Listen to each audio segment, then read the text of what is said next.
Going on this morning, man. I apologize to you, brother. I'll explain it to you later. I Yeah, can't explain it right now because we actually live. you don't even have to explain it. All right, You here we really go. don't. Go ahead. All right, let me see here. Do, do, do, do, do, do, do, do, do, do, do, do. Do, do, do, do. I'll get this here going real quick. Good morning, good morning, good morning, good. Hold on, let me. Do, do, do, do, do, do, do, do, do, do. Do, do, do, do, do, do, do, do, do.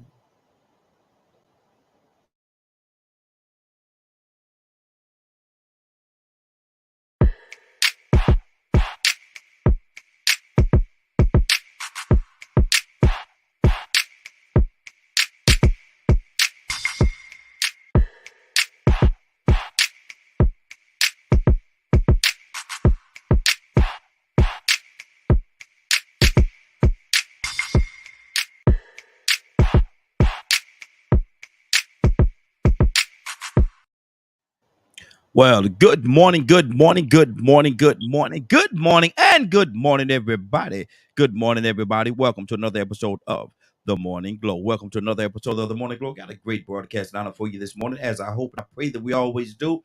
I'm not important. I'm just a question asker. My name is Raheem, but who is important?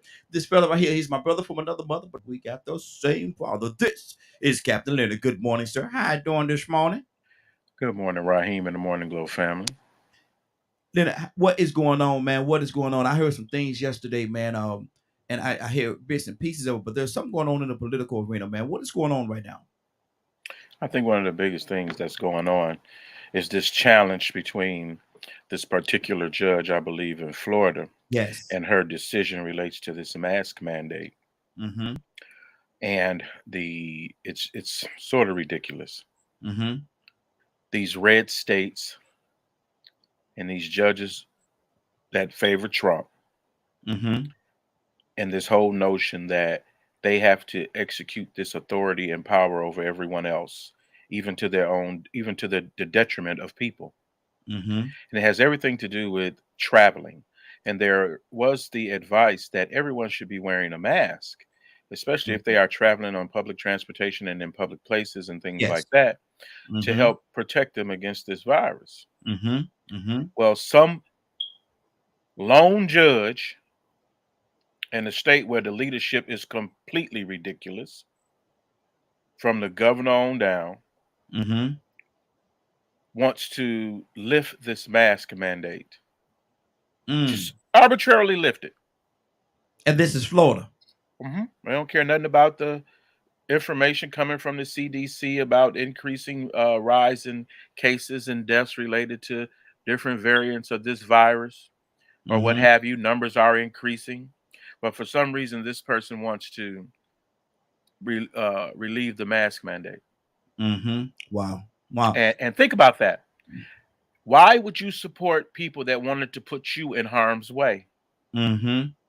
Why? Mm-hmm. It That makes makes sense. no sense at all No. when No. everybody is realizing how much this mask is preventing them, Mm-hmm. not just from getting sick from regular things, but as well from this virus. Mm-hmm.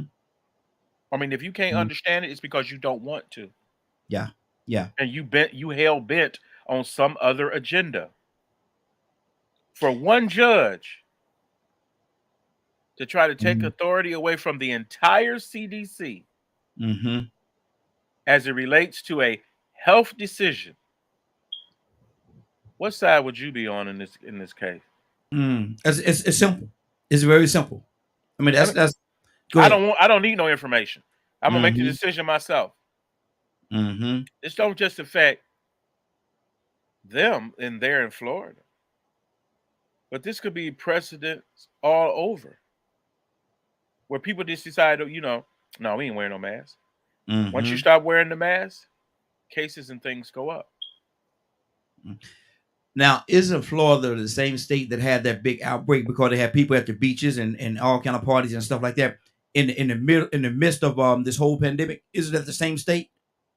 Man, it's those states run by that type of leadership Mm-hmm. that don't care nothing about what's best for people. Mm-hmm. It's because one, they would rather follow an agenda set by your previous president. Mm. And that leads me to think, excuse me, and that leads me to think, man, what role does he have on these people, man? This is why the whole ball was dropped on the handling of this disease in the United States. Mm-hmm. This type of behavior. This why this Mm-hmm. is why America suffered so bad is because lack of leadership. Mm-hmm. This is why so many of those judges were appointed to follow this agenda of seems like just let's do the opposite of what's best for the American people.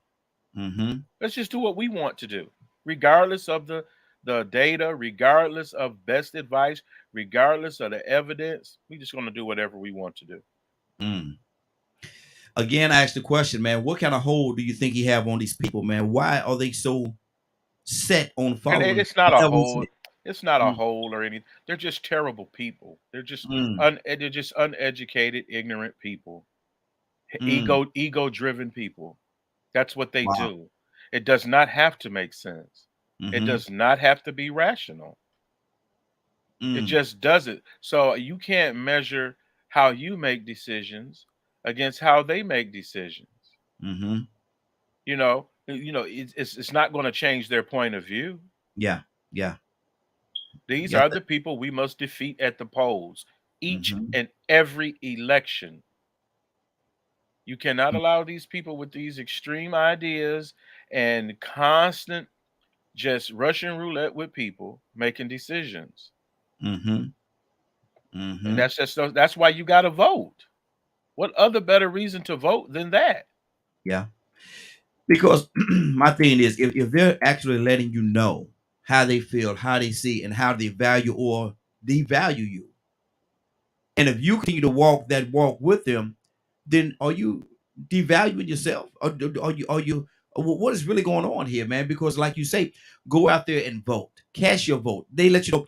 I say it all the time, and my Angelo had a great speech, man, a great saying. If somebody show you who they are, then you believe them. Believe them. They're showing you who they are. They are showing you You don't who have they to listen to what they say. Watch what are. they Mm-hmm. do. Mm-hmm. Watch what they do. They'll lie to your face, Mm-hmm. but their behavior will tell it all. Mm. Now, there's another situation going on in Florida as well. I saw on the news yesterday too about something about the school system and them having to do something with the gay community, LBG community, LGBT community. Um, they're talking about it's something going on. I missed it. I saw bits and pieces because I was doing a lot of stuff yesterday, a lot of editing yesterday, and so I was pretty much in and out.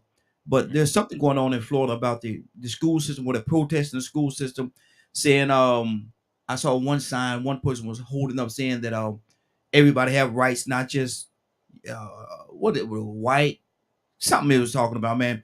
But I don't know if you are up on that or not, but something is going on with the school system with the gay community. Do you know anything about that? Well, they've had several issues. Of course, one is I think one of them was the was it the bathroom issue? No, not that one. Mm-mm. Not that one. I'm not really sure which because they have so many. Mm-hmm. There's always a fight.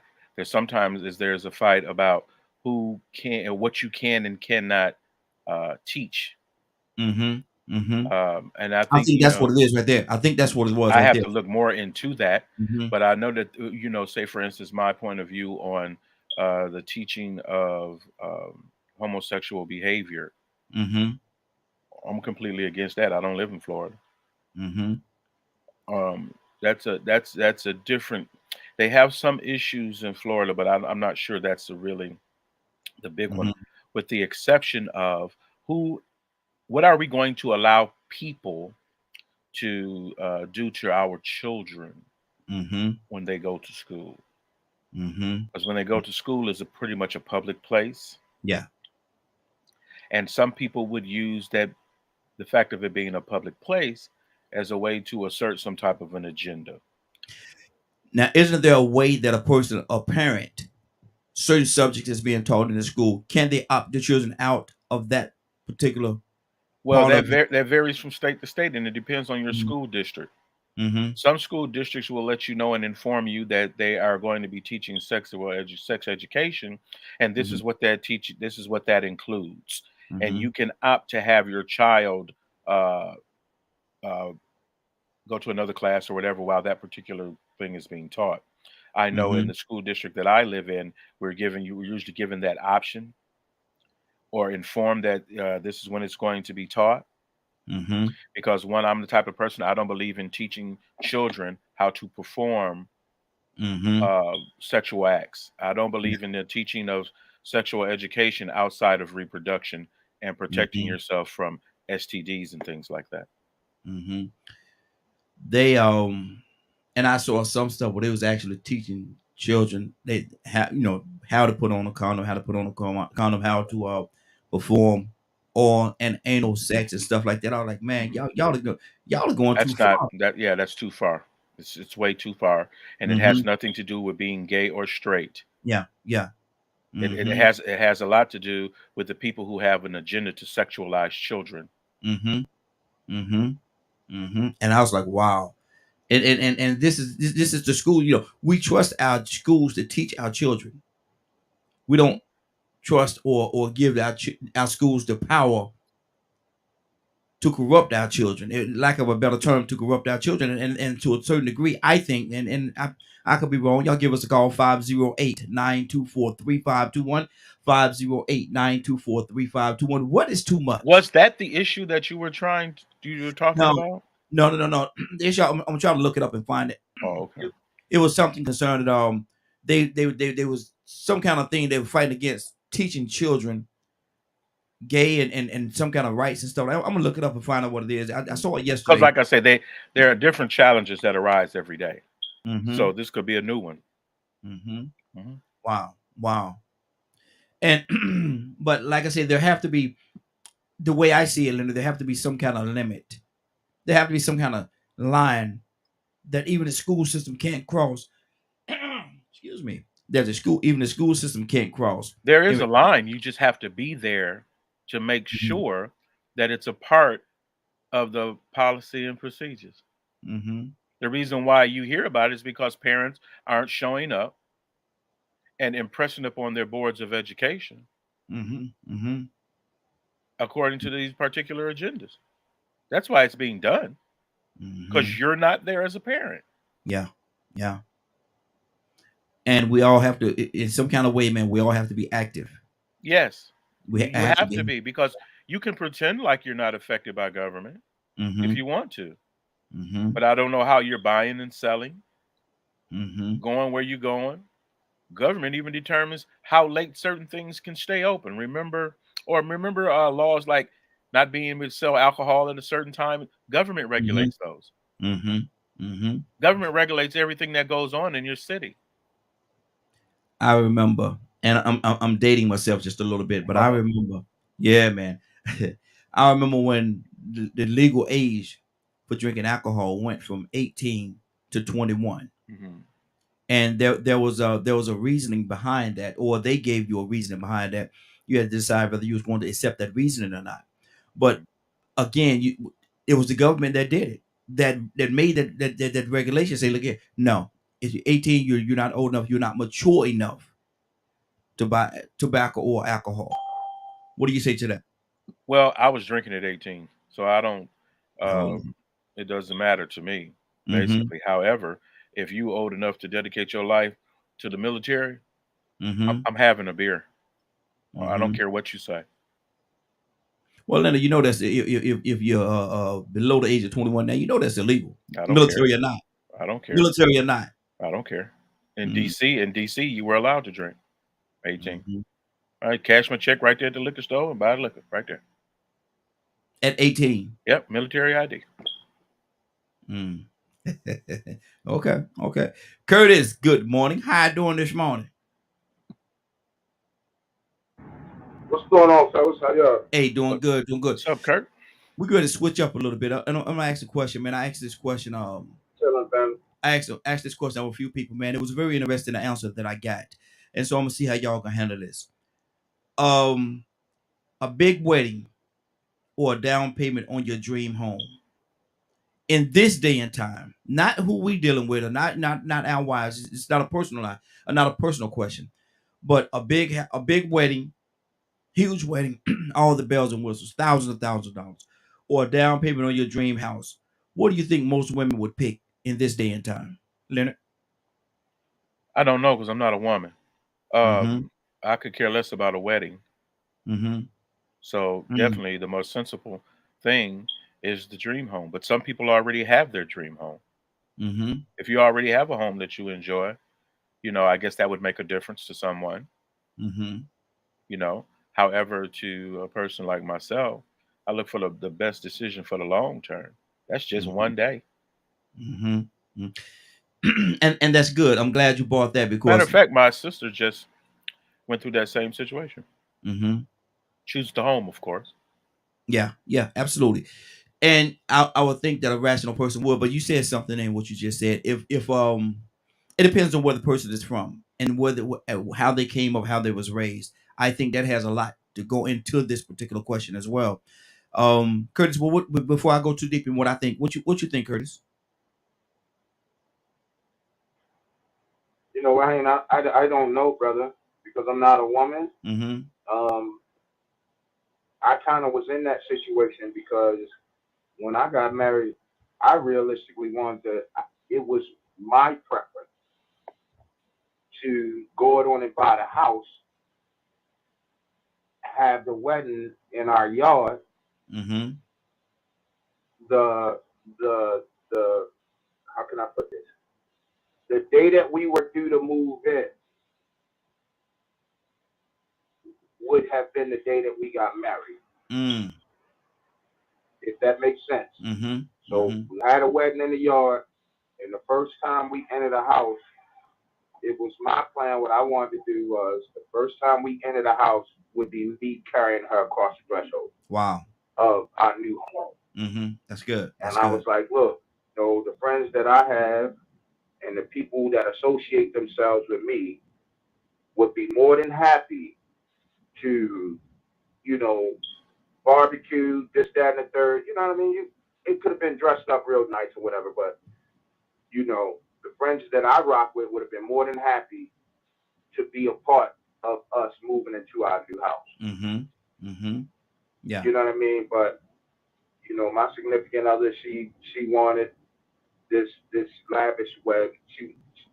So we went that way. We Mm-hmm. went that route. But I would have preferred, me personally, I would have preferred to take that money that we spent, that almost, want to say almost 17,000, Mm-hmm. and put that on a down payment for a home. Yeah. Yeah. That's good. That's good. Charles, good morning. How you doing this morning? What's up? What's up, Chief? Hey, doing good, doing good. Charles asking a question and not personalized, not a personalized answer to this, but as a whole, we asking this question as a whole. A big wedding of your dream, or a down payment on your dream home.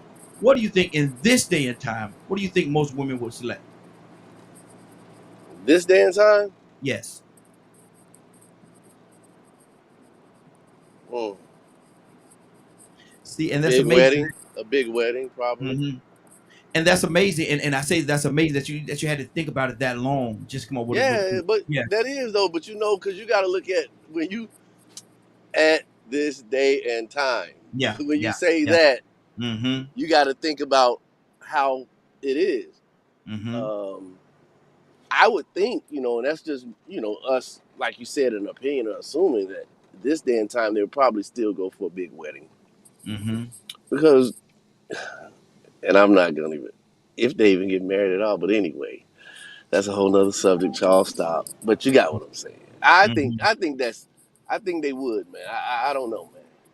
A Mm-hmm. big wedding Wow. because you still see big weddings. Yeah, You yeah. understand? You still see more big weddings compared to you still see them. I mean, the ones that are getting married, you see big weddings in. And when you talking about a big wedding now, what was that? Kurt was talking about 17 grand for a wedding, Mm-hmm. uh, and we pretty much all the same age.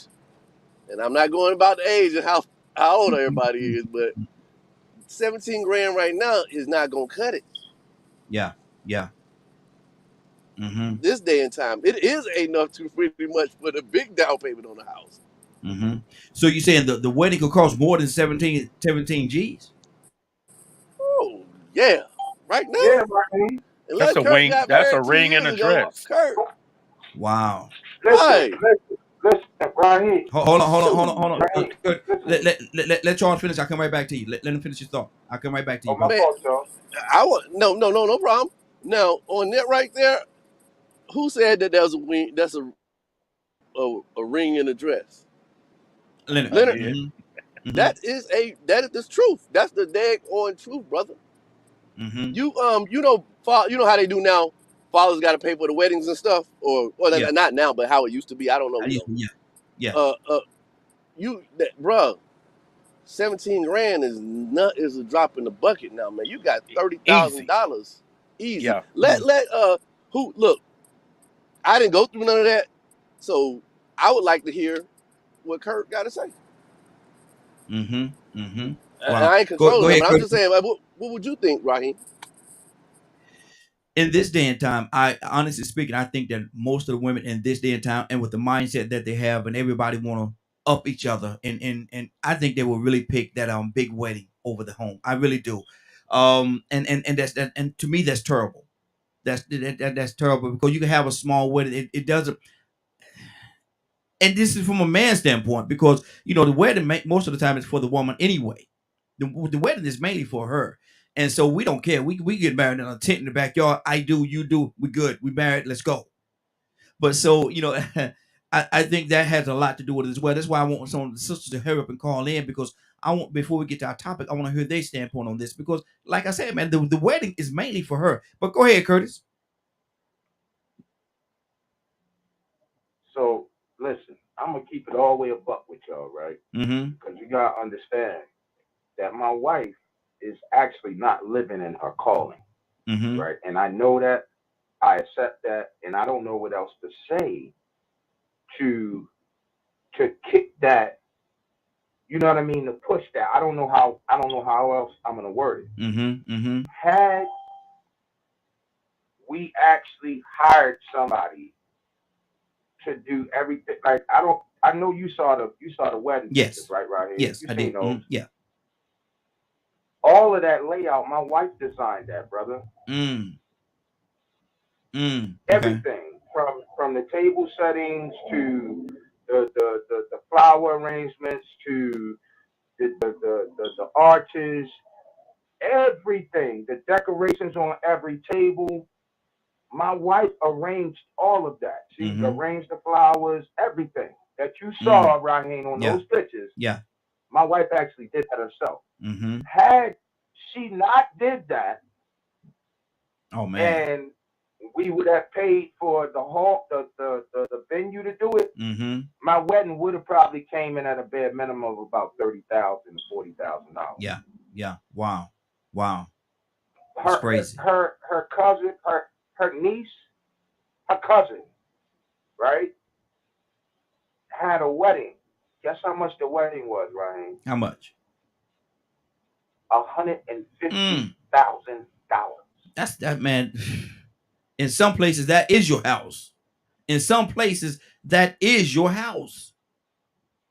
In some places, man. Now, Go ahead. yes. Now, can I tell you? It Mm-hmm. was slick. Now, I don't know how they got this right, but I'll just give you just a part. You'll be able to know. Like, okay, that costs money.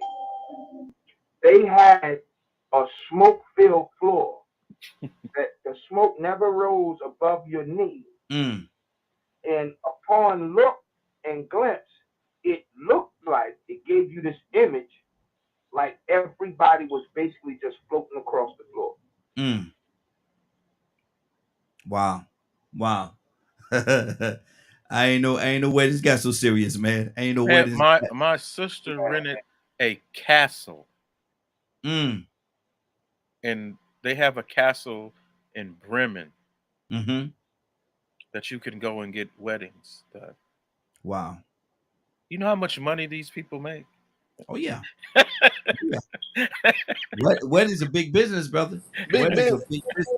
Yeah. And hold on, like Raheem said, it's for the woman because you've never, I look, I've myself never heard a dude say, "Man, I can't wait to get married. We're gonna have floors that people gonna float on. We're gonna be in the castle.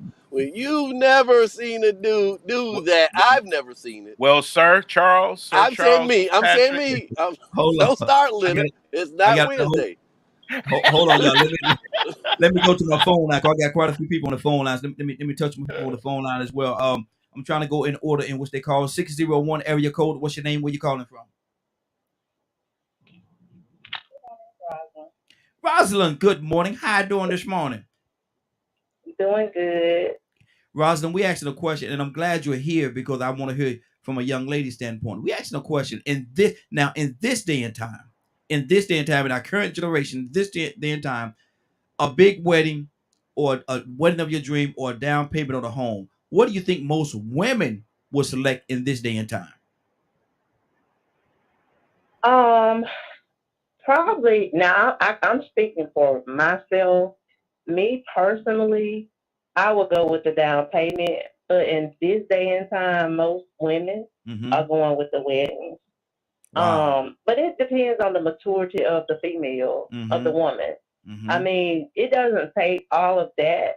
Like I just seen a couple not too long ago, they went viral for spending $500 Yes, on a I saw wedding. that. I saw Now, that. Yeah. I mean, hey, they made it happen, but it's Mm-hmm. not that serious. Like I was listening to Leonard earlier, it's the long term of it's just one day. Mm-hmm. I mean, you can go. The same women that's spending this money on this wedding, you can go back and probably buy all the stuff that they use or even the dress they had on because once you wear that dress one time, the value is going to go down. Mm-hmm. So hey, I'll be watching. Hey, let me get that dress. I'll wear it. But I mean, it just depends on the maturity of the female. A ring, you can buy a ring. Zales and K's, they always have sales. I Mm-hmm. mean, me and y'all got to get out there and see when the sales happen, and that's when you need to buy your ring. If you Mm-hmm. got to hold it for a year or whatever. I mean, I'm just being serious. Makes I'm all sense. about saving. Yeah. Makes Because sense. that Yeah. one day, it is one day. You got a whole bunch of people there that come to eat, drink, all your food up or whatever, and they go home. Mm-hmm. And you still got that bill. You still And you still got that bill For wow. for for 30 more years. Exactly. Exactly. for 30 more years. Mm-hmm. It's not that serious. Good deal. Let me see. Tucson, and Rico coming to you next, brother. Tucson, what do you say to this, man? In this day and time, keep in mind we're talking about this day and time now. A big wedding, wedding of your dream, or a down payment on your dream home. What do you think most women would pick? And good morning, Tucson. How you doing this morning? Yeah, good morning. And where's Rico? We gonna say you have been what? You shoot. How did Rico say that at the end of the show? We gonna. I ain't trying to take over. We gonna close out right now. Time to go. Time to go. Cool. Mm-hmm. So man, see me. I don't know. First of all, you ain't gonna know. You know, Mm-hmm. right? Yeah. You're not gonna be invited. Mm-hmm. Let's just save a lot of money. You're not invited. You're gonna miss it. Yeah. Yeah. It's gonna Wow. all be over. Mm-hmm. All but the singing. But yeah, well, I'll try to sing the best I can.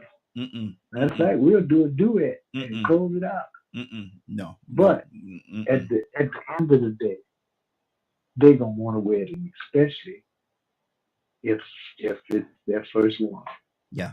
and you don't want to deprive them of that. Mm-hmm. So you're gonna have to figure out.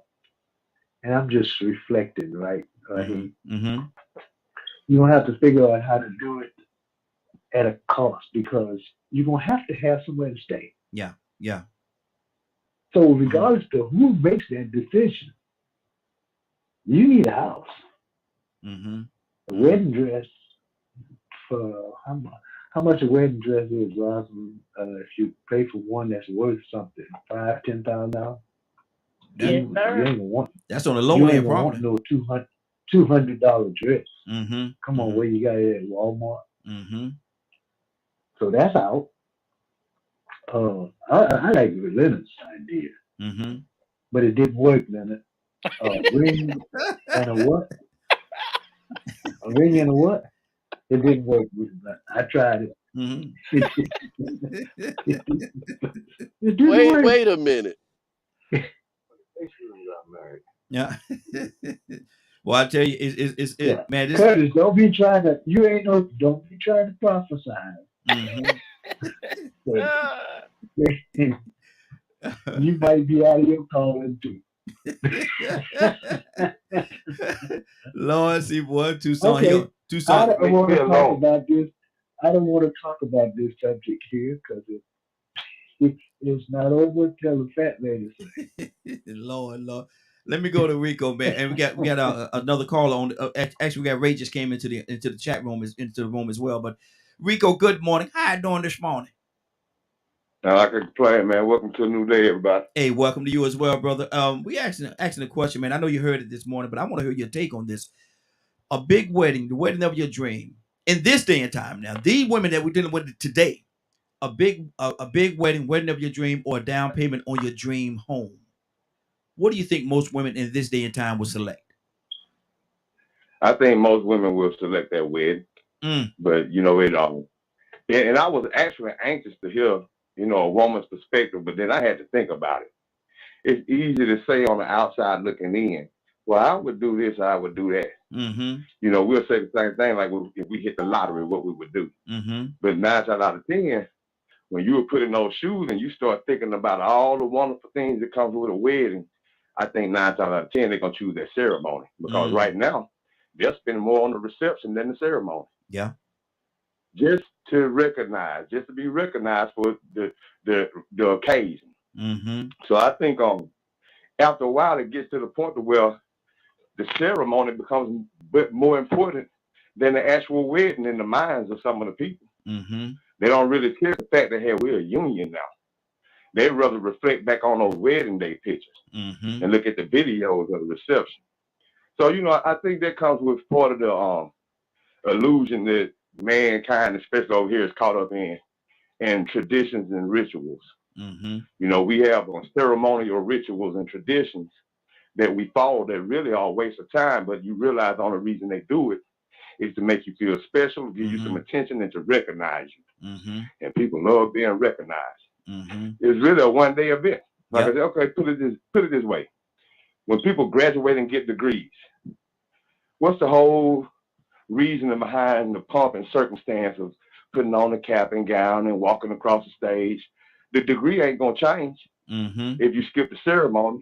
You're mm-hmm, just not gonna be seen and yeah, go through that ritual.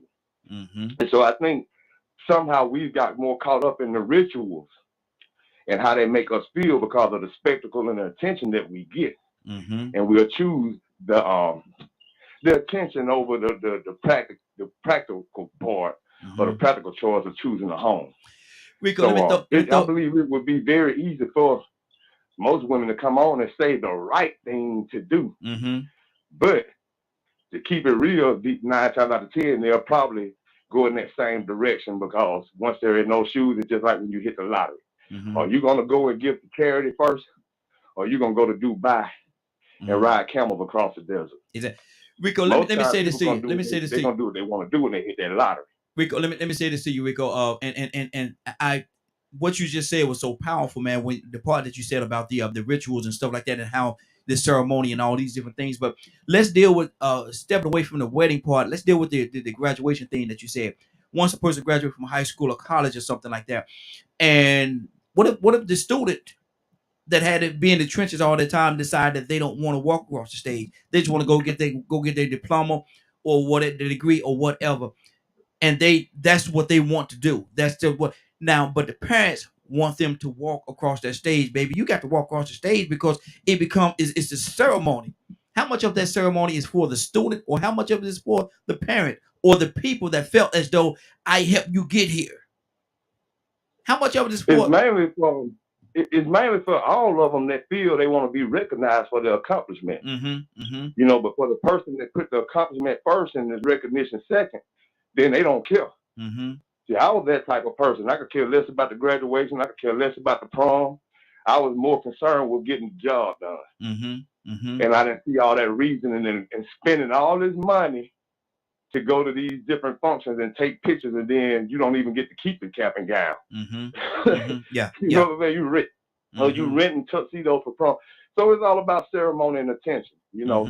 But I got one question: isn't the bride's family supposed to pay for the wedding? Yes, the father. That's traditional. That's the way That's it what I is. Yeah, thought. yeah. That's the dad supposed to pay. Hey, Man. So that Raheem. tradition is even being broken. That tradition, even though we're still going in the line of tradition, that illusion of the tradition that they have us to follow, I think is actually to help us conform to other traditions without us realizing it, training us. But we'll get out of that tradition, and now you got the men and the husbands and the grooms, the potential husbands, talking about how much money they out of when it's supposed to be the bride's father. And see, I'm going to go to Ray, and we got Cassandra on the line as well. I want to go to her too. But my thing is, man, I got four daughters, man. So it's 4 weddings, man. Oh, that four weddings, brother. That 4 weddings. Hey, baby, here go $50. Go on out and get married. Go ahead, don't get married now. Go ahead, don't get married. $50. And Make it happen. Make it happen. Mind you, I'll be spoiling all their relationships. He ain't no good. You don't want that. I'll get it. Ooh, Here go $50. Really? I see him Really? with another woman the other day. Exactly. Boy, did I see you? Did I see you down at the place with a Sarah daughter? But you ain't got no business being here. Matter of fact, go home, boy. Go home. Ray, what do you think most people, man, in this day and time, dream wedding, the wedding of your dream wedding, or the down payment on a dream home? In this day and time, your generation rate and younger, what would most women select? My generation of women, if like if they had an option to get married to get a dream house, they'd pick the house because they don't foresee staying with a man. Wow. Keep it a buck. Like the ones that Ooh. Hey, you see the turn your volume down a little bit, Ray. Turn your volume down just a little bit. the ones that you see the census saying that was 70 to 75% of black women are graduating with 4-year college degrees and so on and so forth. They're picking the house. Wow. They don't already know if they do to get that 4-year degree and focus on that. Wow. That's a whole different element, and that's true. That's true. Yeah, that's true, bro. I'm glad you brought that part to it, man, because that's what it is. That's what it is, and I was gonna go in another direction, but let's stay where we are right now. Cassandra, good morning. How you doing this morning? Good morning. Cassandra, I need to hear from you. This young generation of women out here, they have a choice. A big wedding, the wedding of their dreams, the dream wedding, all the bells and whistles, everything, or a down payment on their dream home. We speaking about ladies in this day, in this era. What do you think most of them will select? Most of the ones I know would choose homes. I mean, I've dealt with I marry people all the time, Now you're talking young and generation. most of them, yes, young women. I marry all ages. Yeah, the younger women, they want homes. They're thinking about their dream home more so than the wedding. A lot of them are doing the smaller weddings and doing medium sized receptions. I've married more people during COVID. I married more people at their house than ever in all of the years I've been marrying people. Just small ceremonies. They said, "Well, we're going to do a reception for the family later. We're trying to get settled. Homes. They're talking about homes. So, I'm just talking about from my experience. That's what I've seen, young and old. Well, the older ones usually have their homes, but the younger ones, I see they're more going toward home. Wow, that's good. That's good. Rosalind, what do you say to that? What's on your heart? Yeah, that's basically true. I have to agree with that. I've been married before, so I think we spent $2,500. I'm not into all that. It's not really. It don't take all of that, and I'm glad I did because just knowing the process of everything, it's like really just a show to me. Um, I'm not into that. I'm looking for a house. I want a house, a big house. Mm. So I'll take every dime and put towards a house. Okay. Because for one thing, I got these student loans over here. You know what Mm-hmm. I'm saying? So Mm-hmm. I don't got time to be spending no 30, 40, $50,000 on no wedding, and then that's another debt I'm in. I'm Mm-hmm. already in debt with all these student loans. Yeah. Yeah. Wow. That's good. That's good. Leonard, talk to me, brother. It's it's a preference. If you got it, it ain't nothing. Mm-hmm. If you got it, it ain't nothing. Some of you Mm-hmm. talk about it like it's just a lot of money. For some people, that's not a lot of money. Mm-hmm. So you spend as you have. I don't think that it's not my opinion that a person should choose for another person. If you want to spend 100,000, spend 100,000 if you want. It's your Mm. day to do whatever you want. So I like one. I'm not. I don't try to control other people's lives this way.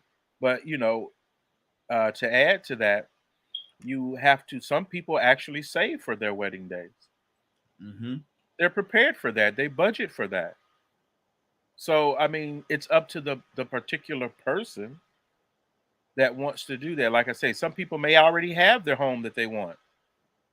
So it's not even a question about this or that. Mm-hmm. Everybody don't want a quote dream home. Mm-hmm. Dream homes come with dream. Do you dream about the bills that go with the homes? Wow. Some people have their dream home already. Mm-hmm. So it's not this or that with a lot of people. They Mm-hmm. have the finances and things to do whatever it is they want. So to them, it's not an excess to spend Mm-hmm. $40,000 on a wedding, Wow. Wow. Okay. especially if you have people that are contributing to that wedding, Mm-hmm. especially if you got a wealthy father that's paying for the wedding.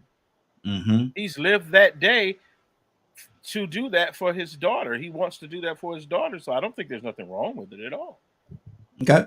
And again, it's personal. Everybody can have their own viewpoint on it and how they feel about it. Charles, let me ask you this question. You about to get married. You and young lady have been together for a long time. She live in this beautiful home. She got a beautiful home. You right now, you live in an apartment, a 2 bedroom apartment, 3 bedroom apartment, whatever it is. Y'all get married. What are the pros and cons of you moving into that home that she has moving forward? What are the pros and cons to that? It could be a lot of things, man. It could be whether um, how you like things set up for one thing, uh, rules and regulations and things like that. Uh, Mm-hmm. it could be a lot of different things, man. If you look at it that way, you moving into like I said, moving from an apartment to a home with this woman, and it's hers, and your name is not on it. Mm-hmm. It's according to how your relationship is, man. That's big right there. Mm-hmm. Okay. That's why I Okay. try to tell everybody to have their own first. Mm-hmm. Have your own first because you can't get put out your own. Yeah. You shouldn't be planning on getting put out anyway, but uh, have your own first. Yeah. Yeah. Yeah. Ray, what do you say to that, man? If you and this young lady, y'all been together for a minute, y'all been together for a while. Computers are terrible, man. She has a beautiful home. She has a beautiful home. You live in an apartment. Y'all get married. What are the pros and cons of you moving into that home with her? I don't really see no cons. Mm-hmm. Pros is, I mean, we together in the house. I mean, I don't know. It's just that's all good to me. I told you Mm-hmm. the last time you asked this question. I'm moving in Mm-hmm. because Mm. a name on a if we're talking like family structure and stuff like that, a name on the lease doesn't dictate head of the house. Mm-hmm. That's just a facade you let somebody have or not have. I wouldn't marry somebody that would throw that in my face or anything like that. So like that's the type of stuff you got to see ahead of time. Like if Mm-hmm. it catch you off guard and that's your fault, you jumped in too early. Mm-hmm. But yeah, Wow. that wouldn't Wow. be a problem with me. Mm-hmm. Okay. Okay. Curtis, what do you say to that, man? What are the pros and cons? Well, I have a particular kind of listen. If a woman tell me get out, and I'm in this house and I'm paying these bills, and she tell me to get out, when I hit that door, I ain't never coming back, man. Mm-hmm. I ain't never coming back. You know what I'm saying? My daddy always told me, son, never put yourself in a position where anybody can tell you you got to go.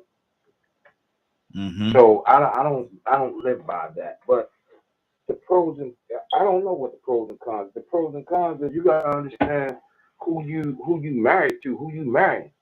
Because if that's your wife, I would think that would be the last thing she would say, um, knowing that she wants you to come back. Mm-hmm. Like, man, you can't just be throwing people. Man, okay. Then when the police come in, you know, the police gonna tell her, I'm sorry, man, but we can't make him go nowhere. Mm-hmm. He get mail here? Yeah. Okay, well, you're gonna have to go downtown, file an injunction. It's gonna take you 30 days. You understand? Like we can't no. I Mm-hmm. don't even know what to say to that, man. That sounds like some foolishness. Mm-hmm. Mm-hmm. Mm-hmm. But though it may sound like foolishness, it's still real life issues and stuff like this happen, man. It happens on I hate to say No, it, it happens all the I time. get that. Mm-hmm. I get that, right, and you absolutely right. It does. It Mm-hmm. happens all the time. Mm-hmm. But that's foolishness. That's somebody who realistically didn't want you there to start. Let's just be real. Wow. Wow.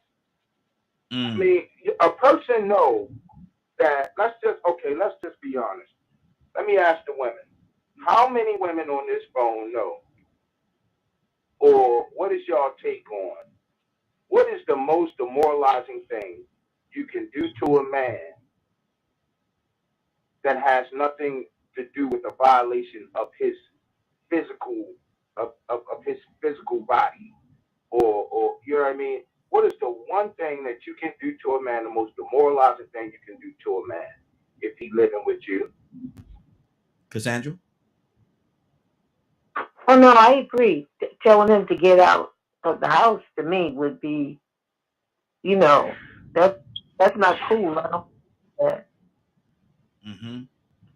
I just don't. I think that if you're living there, if you can't, if it's a heated thing, then somebody needs to leave for the night. But it doesn't always have to be the man, Mm-hmm. because there are women that are raised in hell just as much as there are men. So, I think putting people out of the house, unless it's violence happening, somebody needs to leave until you cool off. But other than that, no. Mm-hmm. Wow. Wow. Rosalind? I agree with Mr. Sandra. If there's some type of violence going on, or um, the parents we keep fighting, get into it. The kids are there. Somebody got to leave. It's Mm-hmm. it's it's going to get to the point to where, especially if it's not getting any better, then somebody got to go. Either you got to go, or me and my kids got to go. But somebody got to go. Mm-hmm. Okay. Now what if he say to you, no, you could go, but the kids are staying here? I'll go. If it takes that, I'll leave. Mm-hmm. The same way I got that house, I'm pretty sure God will bless me with another one. But Mm-hmm. I'm not gonna let my kids or my child stay in that environment. It's Mm-hmm. toxic. I got to go, and I'm cool with that. If I have to move back in with my mom, I'll go. Mm-hmm. Mm-hmm. It's Okay. all materialistic Yeah. stuff. So Okay. Okay, that's good. Rico, what are the pros and cons, man? What are the absolute pros and cons of you moving from the apartment? Y'all get married. She have a beautiful home. What are the pros and cons of you moving into that home with her? Once again, that would depend on who she is and how she operates, what type Mm-hmm. of woman that you have.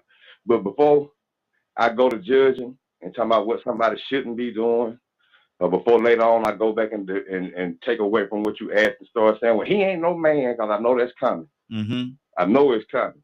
Mm-hmm. Plain and simple, the pros and cons if that situation happens. So whether he shouldn't have or should have, he did it. So you ask him, if that happens, Mm-hmm. what are the pros and cons? Mm-hmm. Well, the pros are that she can be a good wife and they can grow together and build because they are moving into a home together and sharing the bills and they're doing everything properly. There could be there can be pros to it, numerous pros. Mm-hmm. They can help them progress and prosper. Or she could turn into a dictator and say, well, I don't want you going out. I want you in by a certain time. I need your paycheck. Get out. Well, he shouldn't have moved in anyway. That don't matter. He's out.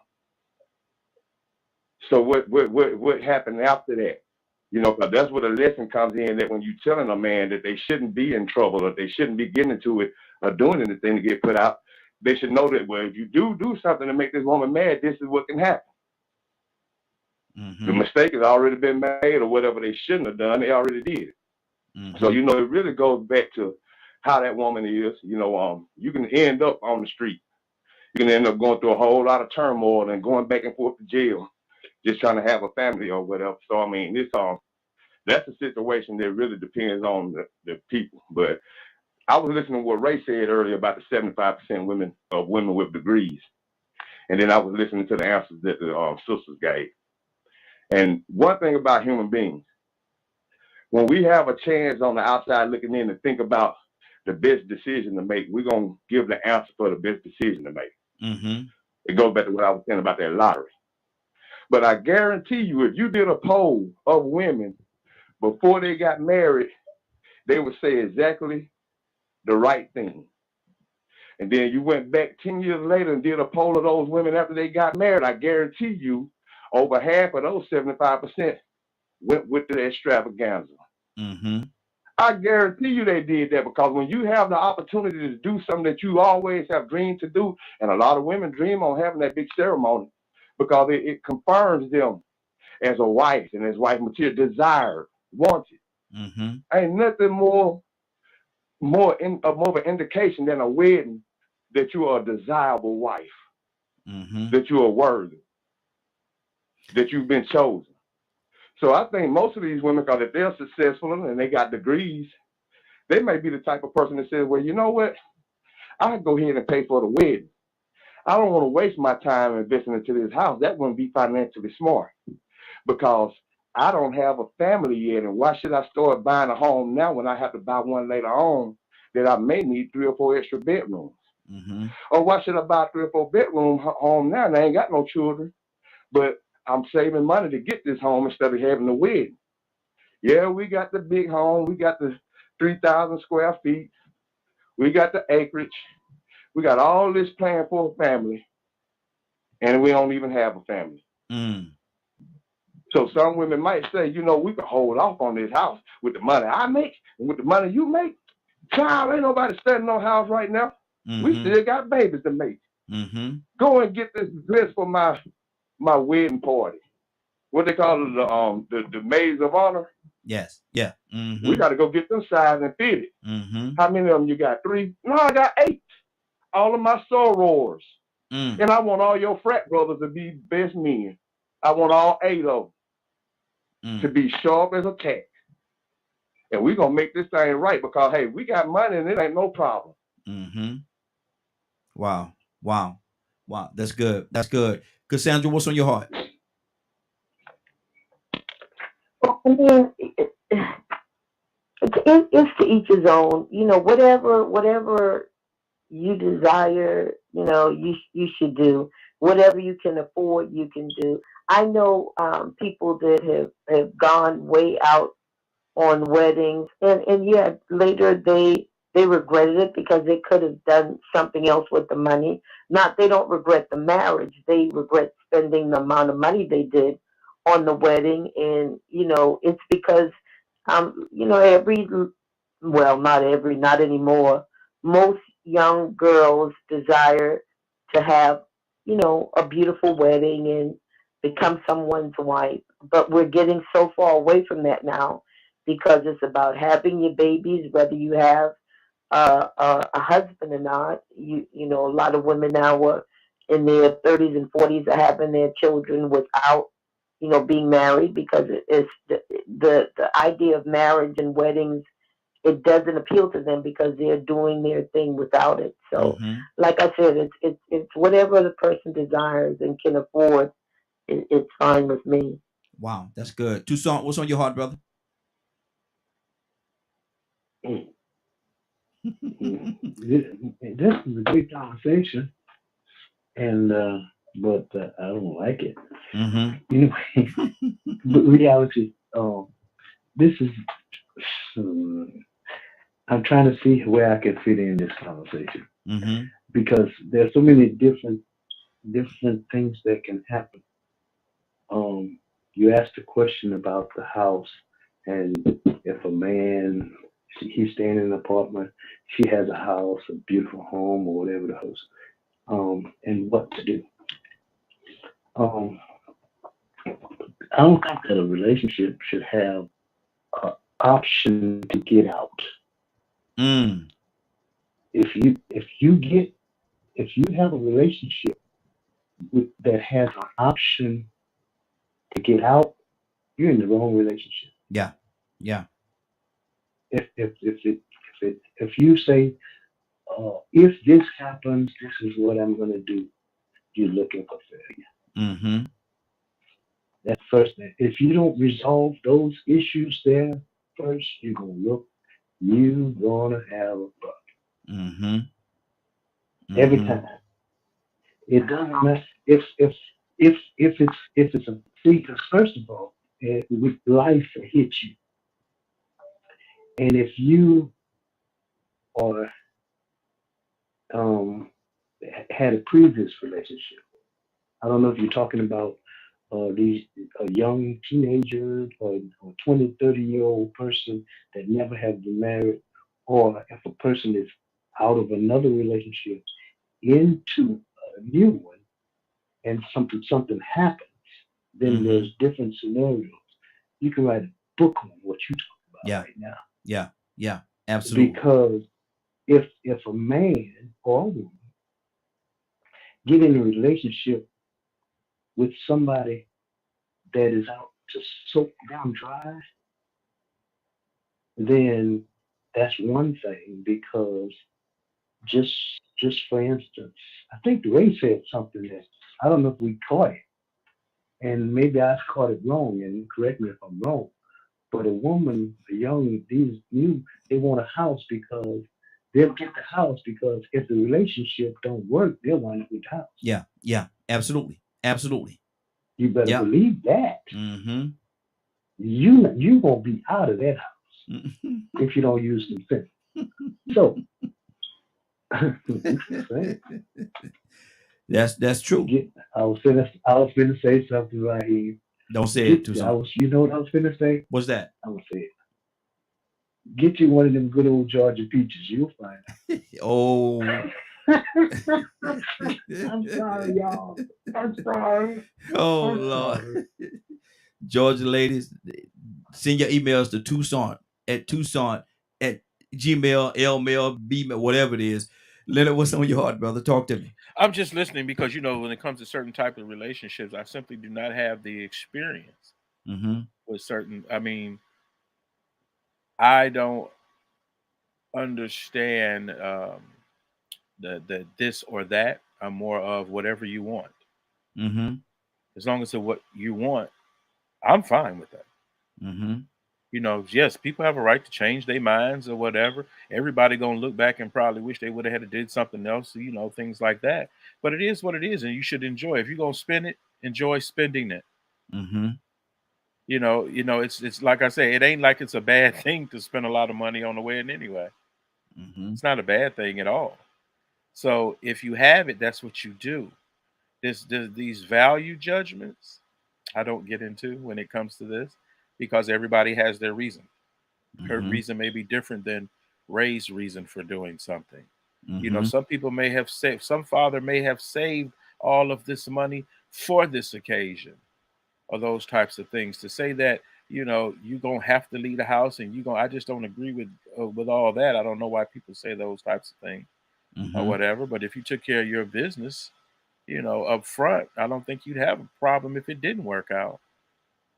Mm. But I don't sit around, I don't think people hope for things to work out, but I'm an insurance type of guy. Mm.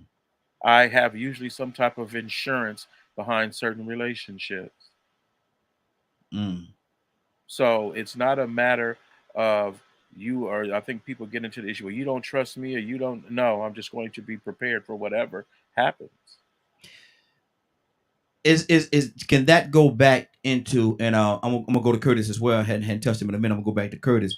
But can that go back to the insurance element that you're talking about? Mhm. Preparation just in case, an exit plan just in case. It's not an exit plan. Mm-hmm. It's an insurance plan. Mm-hmm. That's the same thing to me though. Well, but it's not. When you sit down with Mm-hmm. a lawyer, it's not. Mm-hmm. So, like you have people who argue about things or they use it as a value judgment. Why Mm-hmm. wouldn't a woman who owns a home protect that home, insure that home? She don't hope nothing happens to it, but just in Mm-hmm. case.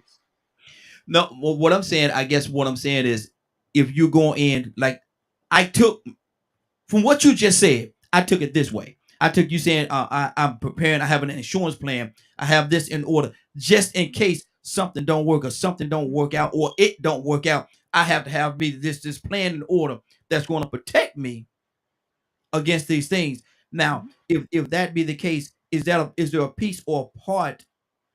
And I'm actually going to go to Charles. Is there a piece or a part that's prepared just in case?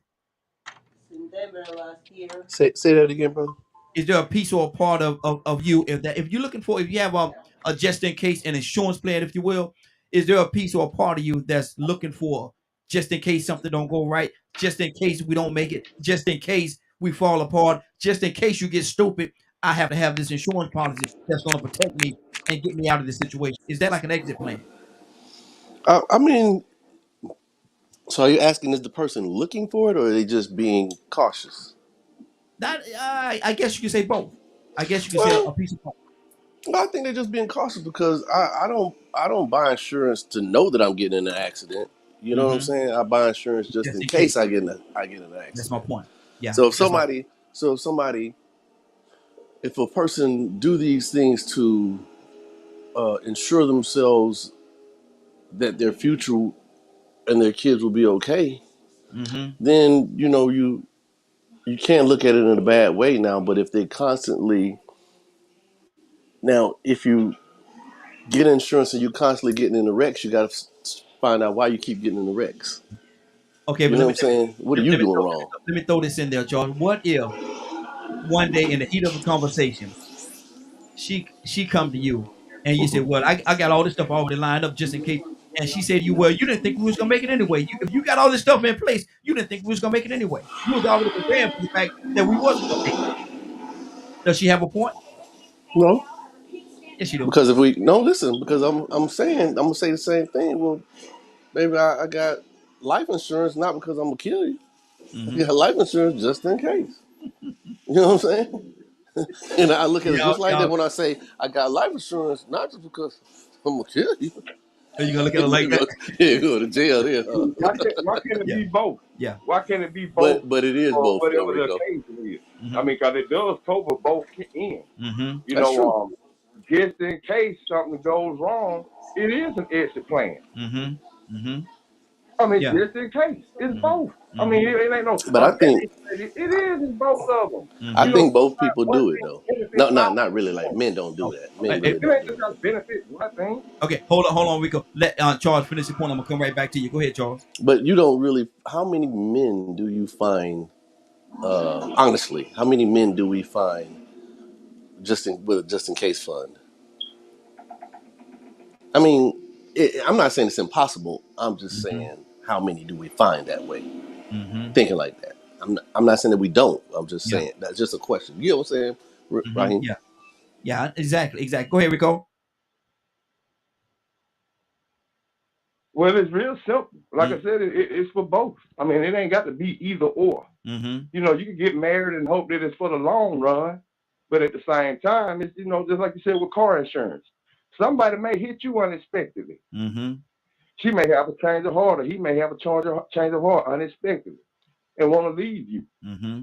Nobody expects what's going to happen, but being that it has happened before, and we can learn from other people's experiences and understand why it's necessary, you're doing it to protect your best interests, but at the same time, in case you need to exit, you got that in place Mm-hmm. because Mm-hmm. it will benefit both sides. So I like what Dawn said earlier, though. That should not be an out option. Yeah. Yeah. Yeah, That exactly. should not be an option. So, the best insurance would be to sit down and have an understanding beforehand before you even move into this home with this woman and before you even get married to her. Mm-hmm. That's the best insurance to understand that she wouldn't be this type of person, especially if you don't deserve it. Mm-hmm. Because some people get put out and they don't deserve it. It's just, an opportunity for the woman to do what she wants to do or the man to do what he wants to do. So, I mean, the best insurance would be to do what Donald said. Mm-hmm. It would be to find out if this is the type of person that you can come to an agreement with, that you can resolve situations with, conflict. Mm-hmm. Somebody that you can sit down and communicate with to make sure that you are still in it for the same reason, and that's to preserve that union. Mm-hmm. That's most important. Somebody that's unwilling to talk or compromise, listen or reason, then 9 times out of 10, they might want to put you out if something goes wrong. Yeah, exactly. Yeah, Exactly. because being married ain't gonna change how they are. Getting Yeah, married ain't gonna change how they are. exactly. Exactly. Rosalind, what's on your heart? I'm just agreeing. But I mean, in reality, every woman we're gonna have a plan. Um, it's just like simple. I'm just speaking from experience. We're gonna have a plan. Mm-hmm. You can call it exit plan, insurance, whatever. We're gonna have a plan. Rosalind, do It's y'all just do it's y'all just do all y'all do about y'all thinking. sometimes sit around and have these discussions about this Yes, ex? sir. All the Wow. time. Yeah, Yes, yeah, Wow. sir. Yes, sir. Wow. They should. yep. They really should have these discussions. Bro, I work with women. I've heard them sit down with another woman and plot out an exit plan for 6 months. I've seen this. Mm. This is what we gonna do, girl. You gonna do this, and then you gonna do this, and then you gonna put this up, and then you gonna do this, and then you gonna do this. I've seen it. Mm. But you are right, Leonard. I mean, they should. They should. Wow. It makes all the sense in the world to do that. But do men do that? They But sit what around but there. what are we saying You about should. what and I understand what y'all are saying and I'm not disagreeing, but I like to deal with both sides of the coin. So my thing is, what is that doing for relationship though? Because if you're going into it with an expectation that it's not going to work and that it's not going to work out, what's going on with relationship? Or you putting your all into it because you're already thinking that it's going to be destroyed. You already think it's not going to work. Like Ray said, man, go ahead on and get the house because when it don't work out, when it falls apart, man, I got a house out this deal, man. I got me a house. He gone, but I still got this house. Go ahead, Leonard. You don't always that's not true. Whose house is it? That's who gets the house. Mm-hmm. It's not like it's some big deal Then about it. a lot of time we don't get no house, brother. Well, if your name ain't on the deed, why would you get it? It doesn't matter who name on the deed. If you marry Yeah, husband and wife, a lot of times, truth of the You matter, we know ain't getting why? no house. It's because you usually never agree to full custody, so you don't need a house because you're Uh, not going to put your children in the house. And oh, that's usually, a beautiful. decent person is not going to put a woman and children out of a house so you could live there Uh, by yourself. all that's beautiful, but at the end of the day, all that's beautiful, and what you're saying is true. But at the end of the day, 9 times out of 10, we ain't getting no house. Jay, good morning, Jay. How you doing this morning? Good day, everyone. Good day. How's everyone doing? Hey, doing good, doing good. We asking a question. You been listening this morning, brother? Yeah, you been I listening. have been. I'm anxious to talk. Go I ahead, brother. have been listening. Okay. Anxious. I was married. Mm-hmm. Well, when I met her, I was renting a house. She was buying her house. Mm-hmm. So when we got married, I moved into her house. Her Mm-hmm. name was on the lease. Her name was on everything. We were married. We got divorced, or we separated before we got divorced. She kicked me out the house. I was homeless for 2 weeks. Wow.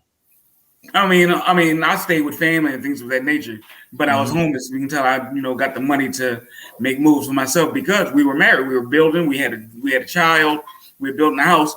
All of a sudden, I don't want to be married anymore. You got to go. And in front of my children, I'll call the cops if you don't go. Wow. Now, because I didn't know if I didn't know the rules as far as because I lived there and I was getting mail, as someone said earlier, that I didn't have to go anywhere and the cops wouldn't make me. I didn't want the cops to show up and have my young children see their dad in front of the police. I didn't want that as a black man. So I just left. But I was so anxious to talk today because it's real. It's real. Like you think that when you get married, it's going to be you and her. It's going to be y'all forever. It's not always the case. I mean, you think that, so some people would, pay for the big wedding because that's the one time that they're going to display their love in front of the world. But when it doesn't work out, then you're caught with the short end of the stick, if you will. And so I couldn't wait to talk today. Good day, everyone. Good day to you. Yes, sir. Tucson, you had something on your heart, brother? Yeah, similar but different circumstances. And the reason why I don't like this conversation because I have flashbacks. I'm laughing to keep from crying. Remember Yeah. we had that conversation a couple of days ago. Yes, sir. On the other hand, I bought the house. It's in my name. But I'm not a materialistic person. I could care less. I don't buy a house for me. When I did, I bought the house, and at the time we were going to get married, but we weren't married. I let her move into the house until we got married. Okay, the house is for her, and we had the kids. Thank God we had teenage kids on their way out. Bless the Lord, oh my soul. So anyway, um, when you get a situation where you get involved with a person that may be materialistic, um, you got something on your hands. Yes, sir. Okay, but me, I could care less.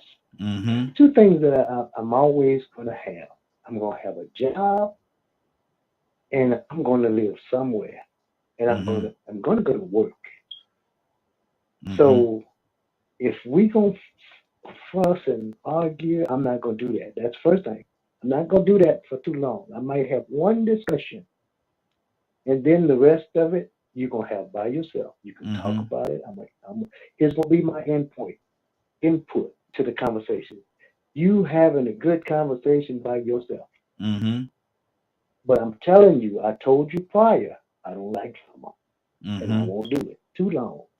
So anyway, the short story of the thing is because they wanted the house, you can have it. I'm gonna get me another one. Thank you. You can have it. I'm not gonna fuss and fight. No, that's a waste of time. But what I'm saying, hopefully, and this is a disclaimer, this conversation possibly can help somebody. Yes. Before you get into something, you better have a conversation and talk about and see where you are. Otherwise, don't get into problems that you can't handle because it's Exactly. costly. Yes, sir. Very, very.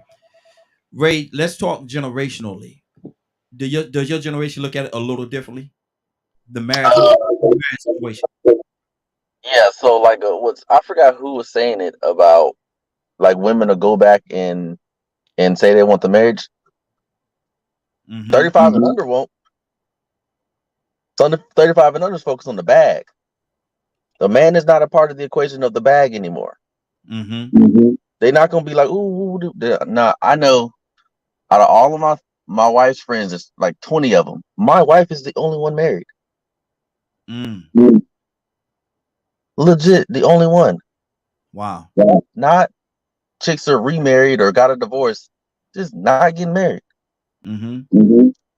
Period. And if you look, like men lie, women lie, numbers don't. You look at the numbers, and they're out there for you to tell the graduation rate for your degrees in upper echelon jobs, and the rate of 20 to 30-year-olds getting married and 40 to 60-year-olds getting divorced. Those numbers will correspond.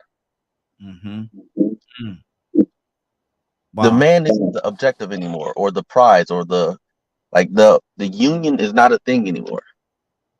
It's not the mindset. So we got to get out of that mindset. Like they don't want a wedding. Like when I got married, my wife was more focused on getting, because I was in the military. She was more focused on getting the benefits of the military than having a wedding. She's like, oh, as soon as I do this, as soon as we get married, we can do this, this, and this, this. I was like, All right, cool. We ain't got to worry about a wedding. So they're not geared to things like that anymore. And then I want to jump topics And it's because on purpose. yeah, and it seems like we're getting words mixed up. I remember a while ago we said language can change. A plan is a scheme or an idea to be executed. So when you say exit plan, that means it is going to be executed. When you say insurance plan, you execute a plan to become insured. You see where I'm going here? So exit plan and insurance are not the same thing. Two different things. The exit plan is I'm leaving. This plan will be executed. You don't make a plan to buy something and then at the end don't buy it. A plan is to be executed. So when y'all say exit plan and insurance are the same thing, that's a red flag. You ever hear that in a relationship? Red flag, because they not the same thing. She gonna leave. She gonna leave you. Leave. And then at the end of the day, mute your phone there, Ray. Get some background noise coming from me. There you go. At the end of the day, exit plan, strategy, she's gone. The relationship is over. Let me say And something. yeah, and then you have to evaluate where you are and what you're going to do next. Go ahead, Charles. And usually an exit plan comes about after some things have happened. You don't go in with an exit plan. Mm-hmm. And this is what I see when I was saying this about what I've seen women do is also usually after something has happened many times and she can't get out. That's when the exit plan happened. Mm-hmm. Insurance happens in the beginning, as of you just saying, I want to be insured that my family will be taken care of. You are correct, Ray. There are two different things. Also, what I've seen lately, and this is me working around a lot of young people, I've heard women say exactly what Sheree is saying is that I want a baby. Mm-hmm. They don't say, I mean, we're talking about women with degrees working and I'm like, you want to get married? No, I want a baby. Mm-hmm. You don't hear I want to get married. You hear I want a baby. Like, really? Mm-hmm. And it's a setup because you got to understand. I think it's a setup. It's been a setup as the mindset of people to destroy the family unit because when the family unit is destroyed, the people are weaker and they can be controlled. Mm-hmm. You understand? The man ain't there, the woman ain't, there, what that, this, that, and the other. Those things happen. And one more thing before we go. When I was married, my second marriage, I bought a house, and the house was in my name. She was on the deed, and I said, "You can have the house." She said she didn't want the house, Mm-hmm. so I kept the house. So it was just that way. I would have had to take my name off of it and put her name on it, and this, that, and the other, and she would have to get her credit checked and do all that stuff. She didn't want to go through that, so she didn't want the house. So I kept the house. Mm-hmm. You understand? So it was me by myself in a 5-bedroom house. Mm-hmm. Wow.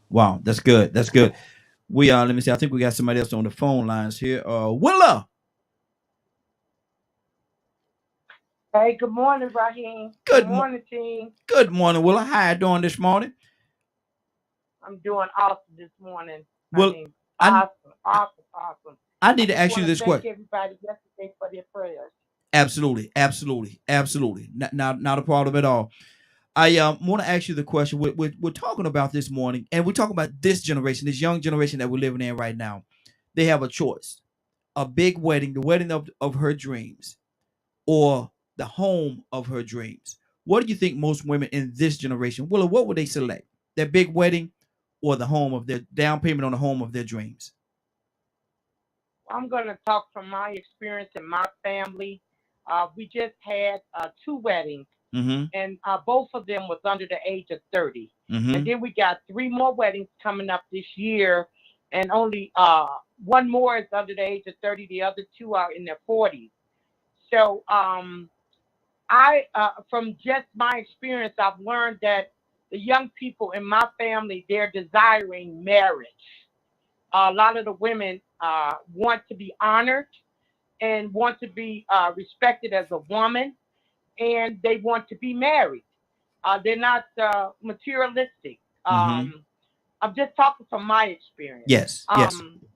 With these young people that, as a matter of fact, I did the wedding myself. When I tell you that, because also we do the counseling along with the marriage. So I do know a little bit more details about what they were thinking, what they wanted, and all that other stuff. So I'm going to say it was the marriage itself.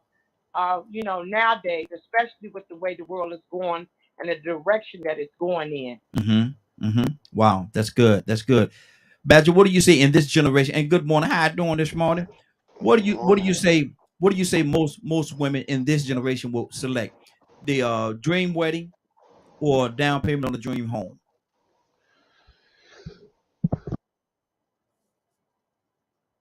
Badger? Sorry, I had to sneeze. Mm-hmm. Um, a dream home or a dream wedding? Mm-hmm. That depends on how they're brought up. Mm-hmm. There's some that think the house is more important, and some that wants that insane bridezilla stuff. Mm-hmm. So, I think it's just how they're brought up and their expectations and things like that. Okay. Okay. That's good. That's good. Jay, what's on your heart, brother? Talk to me. I'm just reading the comments and listening to everyone. And again, this really does touch close to home. Again, I lived what we're talking about today. I lived this. And it was all hunky dory. Like we were all in love and in marital bliss. And then, like a snap of a finger, one day it was just different. And before I knew it, get out or I'm calling the cops. So I lived this before. And it's I'm just interested in hearing what different people's perspective is, because again, I was renting a house. She was buying a house. I wasn't worried about buying one because I have children. I take care of my kids. She was buying, and we got married, and everything was love, and what's mine is yours, was mine. I mean, so I didn't feel the need to put my name on a deed or anything. Now, if I'm living with you and you living with me, both of our names got to be everywhere. We have to have equal everything, whether we're married or not, because God forbid something happens, and it's not an exit plan or exit strategy. It's just, let's look at this marriage like it's a business merger. If the business goes sour, everybody who's in the business, they get their 401k, or at least they have something saved for insurance, if you will, as we were talking also. And insurance, if something, God forbid, should go wrong, I'm backed up, you're backed up. So I'm just listening to everyone. It's a very deep conversation. Absolutely. Absolutely. Leonard, talk to me, brother. You muted, Leonard. I think it also relates to the character of a person as it relates to really being that person that takes care of business. Now, I don't care. My emotions are never going to lead. That's just not going to happen. I don't care how much I love you today. It does not matter to me. It's like I love how Ray said that about insurance and exit plan. Exit plan means you plan on leaving. Insurance is just in case something happens. All this stuff about this is one, I think, one in our culture why we struggle so much when it comes to understanding the importance of life insurance. You're too busy feeling everything. You don't take care of no business. Like how your kids gonna eat if you the breadwinner and all of a sudden you die. What? Then everybody gonna lose the house if the man that was paying for it die. Like say for instance, even with like Charles said his situation, it's not just you always lose the house. There's reasons why a lot of men will lose a house, and it's usually not that they're forced to. It's because it's of necessity. There's a lot of other things that go with that. Like you said before, who gonna pay for it? If you can't pay for it, you can't have the house. Yeah. Or worse yet, is the judge make you pay for the house that somebody else got. So you have to take into consideration those things. Especially, see, money don't have no feelings. Property don't have no feelings. So you shouldn't deal with them that way. You take care of your business. And you know, I've never been in a situation where somebody gonna put me out. I'm not going to be in a situation where you can put me out. No. That ain't gonna because happen. well, you know, like when they're threatening you, you get, you know, when I think about it and I listen to it, it was almost heartbreaking. Mm-hmm. That, you know, that people be talking about you love each other, next time you having a fight like that, you don't really love one another.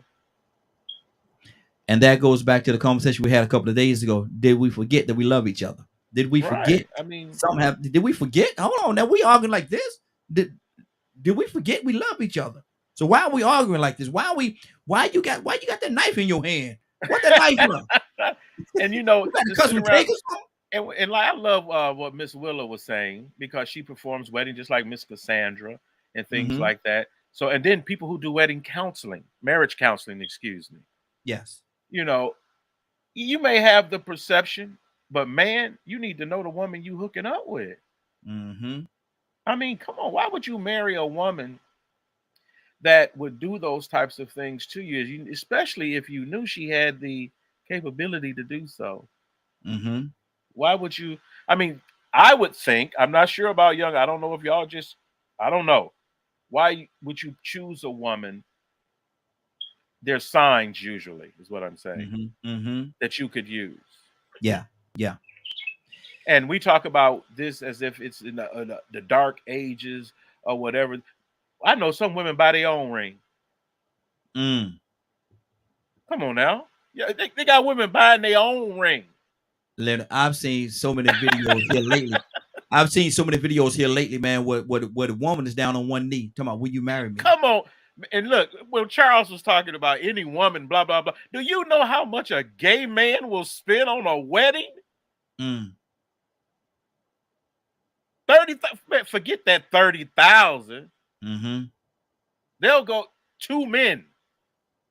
Do you imagine what they would spend on a wedding? Ain't nobody giving them away.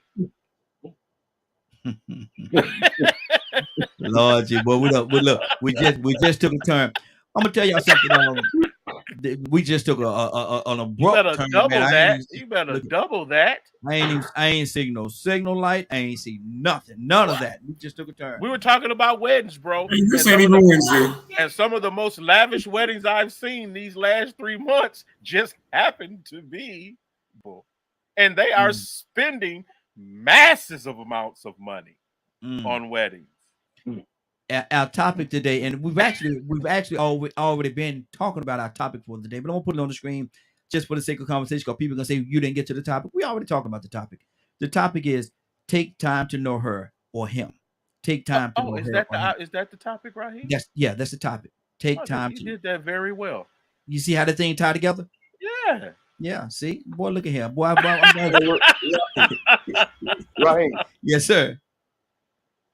I'm getting a little confused on this conversation, man. And a lot of the stuff, everybody, I ain't gonna even lie, everybody is saying something right, but they're coming from different points of view, so it's sort of coming a little confusing. That's true. And so, before we get by, right, Leonard asked a question. Why would you get with a woman that'll do things like that to you? So I want Jay to answer that question, and then come back to me. Okay. I would love to answer that question. Go ahead. There are no signs. Everyone says you should see the signs. You should see the signs. Let me say this, because it happened to me. There. I mean, I had brain injury, so maybe I didn't see him or something like that. Maybe I couldn't understand it. But everything was love, and this has happened in every relationship that Jawan P. Robinson has been in his entire life. I tried to spoil the woman I'm with. Every single person I'm with, whether I have the money or not, I go out of my way to make you feel like. And even now, I call my wife my queen, because if I'm a king, then who's next to me should be my queen. I'm gonna treat her just like I want to be treated. So I spoil my women, and so I didn't see the signs because everything was love. She paid for my birthday one year. She did all these other things. She was never a vindictive person. I never saw that until one day, out the blue, we had a disagreement, and from that disagreement, it went into arguing. And then argument went to, okay, well, I'm gonna sleep on the couch, or you can sleep in the other room, or this and the third. So I did that. Next thing you know, get out, or I'm calling the cops. Wow.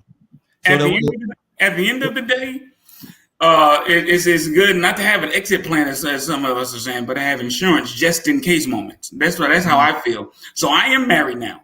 My name is on the house. My name is on everything. I'm married now, but I don't see any signs that we're not going to work out, and I don't plan for. I never go into anything expecting to quit or expecting to lose. I'm a winner. I try to do everything like I'm going to win, like I'm going to succeed. So I never jump into anything thinking it's not going to work out. So, but now instead of having an exit plan, I have insurance. Like, okay, if we have an argument, well, I'm not going anywhere. My name is on the house. Now that I know better, I do better.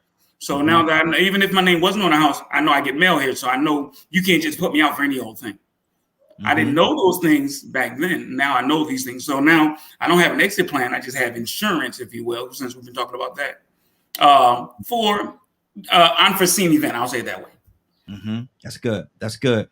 Go ahead, Rico. You had something else, a follow up? Yeah, see, that was my whole point. It's easy on the outside looking in to say what somebody should have did, or you don't see how, and then you listen to somebody that goes through it and they can tell you, look, man, it ain't all cut and dry like you think it is. Just because you didn't go through it don't mean that I was stupid for going through it. Exactly. You get what I'm saying? Yeah. Because you have other people on the other side of the table that are planning, like, listen to this. A plan is a scheme. But if I was women, I'd plan too. Amen. So it's like 1 minute we saying a plan is negative, and then the next minute say, you know what, you need to plan. So I'm glad that Jay came in and said what he said, because I agree with Jay wholeheartedly. Now, Ray was right. An exit plan pretty much is a plan to exit. But the insurance in the nest egg is money for a bad day. And that bad day may have to be the exit plan for you to make a move, because she thought when she put you out, you didn't have enough money put up in your own account to go put you something down the same day. Wow. You didn't plan on exiting, but you still had that money, and that money was used for your exit. And you planned on putting that money back for a bad day. So to a certain extent, it benefits the exit plan, even though it isn't an exit plan. So Ray was right. We have to find a way to use the word right. And so that's the reason why I'm coming back with the plan. Because if a plan is a scheme, then I don't want a group of women getting with me planning and plotting to do a first impression for a whole year. And then after that year is up, now you implement this plan, implement this scheme. We just said, some people just said that they should plan. So, I mean, it's like, you're on the outside looking in, man. It's easy to speak and judge and say and give opinions, but you need to speak to people that has experienced that. Yeah. I think Ray was saying that not that many people was wanting to get married. Then Willa spoke of a whole lot of marriages. And then Linda spoke of a lot of marriages, and you spoke of seeing women get down on one knee. I'm seeing a lot of that too. That don't look like a lot of people ain't trying to get married. I see a lot of people getting married and then having pornographic receptions. Wow. I mean, it's an epidemic. I ain't gonna say it's an epidemic, but it is widespread. So it's really hard to just try to come in and put everything in the box the way that we do, because there are so many different examples that could counter what we think. But about I'm gonna say 2016, I went to Washington, and then I was supposed to went to Oregon with my cousin, but he had to stay in Washington to do marriage counseling. And the marriage counselor, the reverend, the preacher, they gave them the counseling for all of these. I believe they went to counseling for a year before he gave them the okay to get married. They got married, moved to Las Vegas, split up in Las Vegas, moved back to Washington, got back together, and now they split up again. So guess what happened? Somebody said all the right things in their marriage counseling, but after they got that ring on their finger, somebody started acting a little different. I'd like to add, I had marriage counseling. Hold on for a second. I got a lot of people that's holding on. I want to be respectful of everybody's time. Hold on, Jay. I'll come back to you. Tucson, what's on your heart? And I got to go back to the ladies, man, because the ladies been holding on patiently, and I appreciate y'all ladies.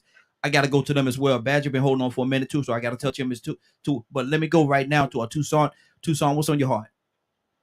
Yeah, I just wanted to drop in because you have two people get together, and then unexpected life start happening. Do you and the ladies might be able to relate to this? You never can imagine how much trauma and anguish, and I don't even know what to call it, to when a woman have a miscarriage. How much emotional uh, tornado, hurricane comes in their life, and if you don't know how to deal with it, oh boy, just a minute.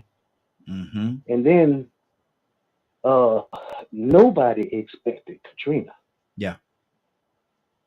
but it came, and it came, and it wiped everything out you fuss about or you disagree about. Who's who does this belong to? So when life happens, then the glamour of the beautiful wedding kind of goes into a drift of the background, and then you have to start living and making just short. I just want to throw that in because it's not cut and dry. Yeah. Yeah. It's just when things happen, who knows, who expects to have things like miscarriage, a child just all of a sudden they don't come home. Wow. Mother passed, father passed,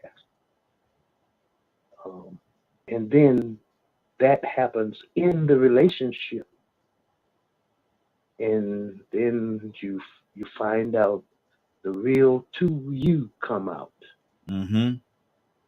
I just want to throw it out there. Wow. And there's so many different layers on this theme, and there's so many different layers on this thing, and it's hard to cover them all. It's hard to cover, but I gotta go to the ladies, man. Let me first go to who we got. 478 area code. 478 area code. What's your name? Where you calling from? Good morning. It's Tisha. Hey, How y'all Tisha. doing? Good morning. How you doing this morning? Oh man, a little tired. I got up at work from 4 to 7, so a little part-time shift. So I'm tired, but I'm here. Man, look here. I know you ain't got the same vibrance that you usually come in here with some vibrance, and you, hey, how you doing Look, today? listen, it's still here. The joy it never go away, but I'm a little strained here, but I'm here though. Yeah, I'm glad to have you. Glad to Yeah, have you. back in a little sleep, There but you I'm go. okay. We're asking a question in this generation, see, in this generation, about the young ladies. If they had an opportunity, had an option, a big wedding, the wedding of their dreams, all the bells and whistles, or the down payment on their dream home, which one do you think most women in this generation would select? The big wedding of their dreams. So the dream would have to be an idealistic of something perfect. Well, nothing is perfect, but you think of marriage, at least find somebody that's perfect for you, because no one is perfect. So comparison of the wedding of their dreams, I'm gonna think good, or their house this generation. Hmm. Honestly, I would say some would take the house. Okay. Um, I think some would take the house from my generation now, from where I grew, how I grew up in at my age bracket. Some would take the house. And you got some that may take the marriage, but they may not be honest with themselves, because I know some in my generation, they take the marriage and they just want the marriage for show. Um, it's not, and I got some of my generation that be true to themselves, like, yo, I'm really not gonna be really good to a man. Honestly, I still got my little, excuse me, my little whole days in me. Hey. I'm not gonna. I'm just gonna be honest and just take the house, and I can just do what I want. Um, but like I said, going back to talking about marriages, like some people just do it for show. Like, I know, of course, I got some friends I went to school with. They really have a good marriage. Like, it is really sentimental. They're best friends. There's no wishy washy messes in the middle. But I got some friends that I mean, it's just for show. They go to parties. Both is on different ends of the room, and then when the camera come around, oh, that's just for show for Wow. Facebook. Yeah. They want to take pictures before they leave the house, but when they leave the house, they're actually going with different partners. And that's very scary. But um, I think on my end, I try to hang around good people. So I try to hang around people that's honest. My friends, they're going to take the house. My generation, they're going to take the house. But I just had to hit on that because I got some of my generation. Like I say, marriage is just for show for a lot of people nowadays. You know, they don't want what marriage really stands for. It's a partnership. It's for two people. If they say two is better than one. Um, they think I tell people, I tell a lot of women, I talk to them about this because, I had a lot of promiscuous days. So as I didn't care about a relationship, but of course as you get older, you know better, you want better. So I'm at an age now to where um I'm just now really entering my second serious relationship out of my whole 36 years of life. And that's just my story because I was honest with myself. I was in the streets. I don't have time to play with nobody's life because if I play with your life, I'm playing with mine. So, I was honest, but um I just tell people, you got to be careful because some people want marriages so bad that they'll just marry anybody, right? Yeah. And then they get in these marriages and it's not good. They're abusive. I don't point out controlling because I always try to help women understand there's different roles. I mean, yeah, we're equal under God, but the man is more so the provider, the sole provider. His body is the strength. He has to go out here and work to provide. And then, women don't want to submit. They want the man to do whatever they say, right? But I tell them you got to do it. It comes equal. You got to also do the same. You got to do what he wants as well. Exactly. Let me Of do course, this. you're not supposed to. Yeah. Okay. But yeah, that's a little wrap up. Go Okay, ahead. good. Yeah, I want to pull some more people into the conversation because you on the road this morning, sis. You say you was tired, but you on the road this morning. Hey, Willa, what do you say? What's on your heart, Willa? Yeah, Raheem. When you're in a marriage, time is gonna tell everything. First of all, and don't never let nobody tell you that marriage is 50-50 because it's not. Marriage is not 50-50. There's gonna be somebody that gives a little bit more than others. And when we do our marriage counseling, I always like to base my comments on my experience. And in our counseling, what we do is we give them tools.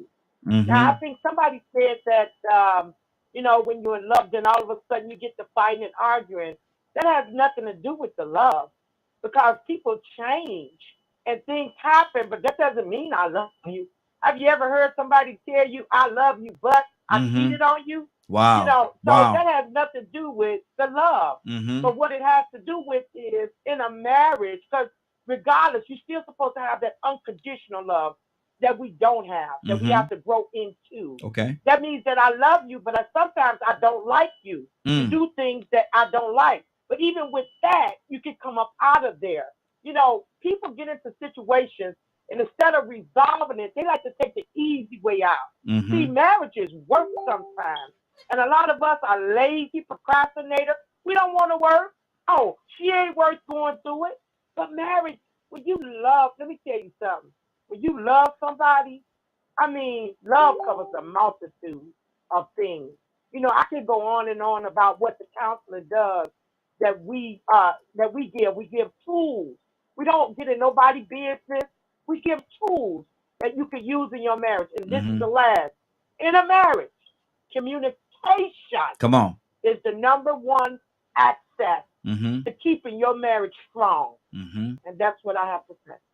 And she's serious because she said communication. She put that emphasis on that thing. She said communication. Go ahead, sister. I love it. Cassandra, what's on your heart? Yeah, I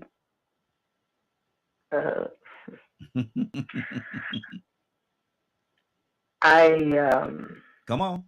Yeah, I love, I absolutely love the institution of marriage. I know that it was ordained by God. I know that it does not hold the value that it used to. to people. I'm talking older and younger because, like I said, I deal with, I marry a lot of people. I do a lot of counseling. And I hear some of the stuff that I hear, why people get married, why I don't get it. I really don't get it. We have to, you have to go into it knowing, like Willis said, to me, it's not 50-50. Everybody needs to be given 100% to the relationship. You need to be given 100%. If you're giving 50, that means there's 50% missing on your side. Now, Cassandra, hold on, Cassandra. Now, Teddy P said, give me that 50-50 love. Yeah. Yeah, no 50-50. Okay. Everybody has to give 100%. And when both people are giving 100% and you're willing to communicate, anything can be worked out if you have two people that want to make it work. But everything now is microwave. As quickly as people get into marriage, they get out just as quickly. When I marry people, I say this jokingly. When at the end of once I perform the ceremony, I go like, listen, don't make me come after y'all, because y'all not gonna ruin my record. You know what I'm saying? I'm like, y'all gonna have to put in the work for this. And I say it in a joking way, but I mean it. And you know, they laugh and everything, but I'm very serious. You have to put in the work if it's what you really want. So that's it for me. Leonard, sometimes people get married a lot for the wrong reasons, because the American way say you're supposed to have a husband, a wife, and the beautiful home, the white picket fence, and all these different things and bells and whistles that they put on that thing. So a lot of times they get married because of the fact they feel as though they're supposed to. What do you say to that? Is that does that have it? How does that tie into the right reason or wrong reason? Man, I don't know what you're talking about right now. I really don't. I mean, you get married because you want to. I don't care what other people think. If two people want to get married, they should go and get married. However they see fit. You can go and get married at the courthouse, or you go get married in the church.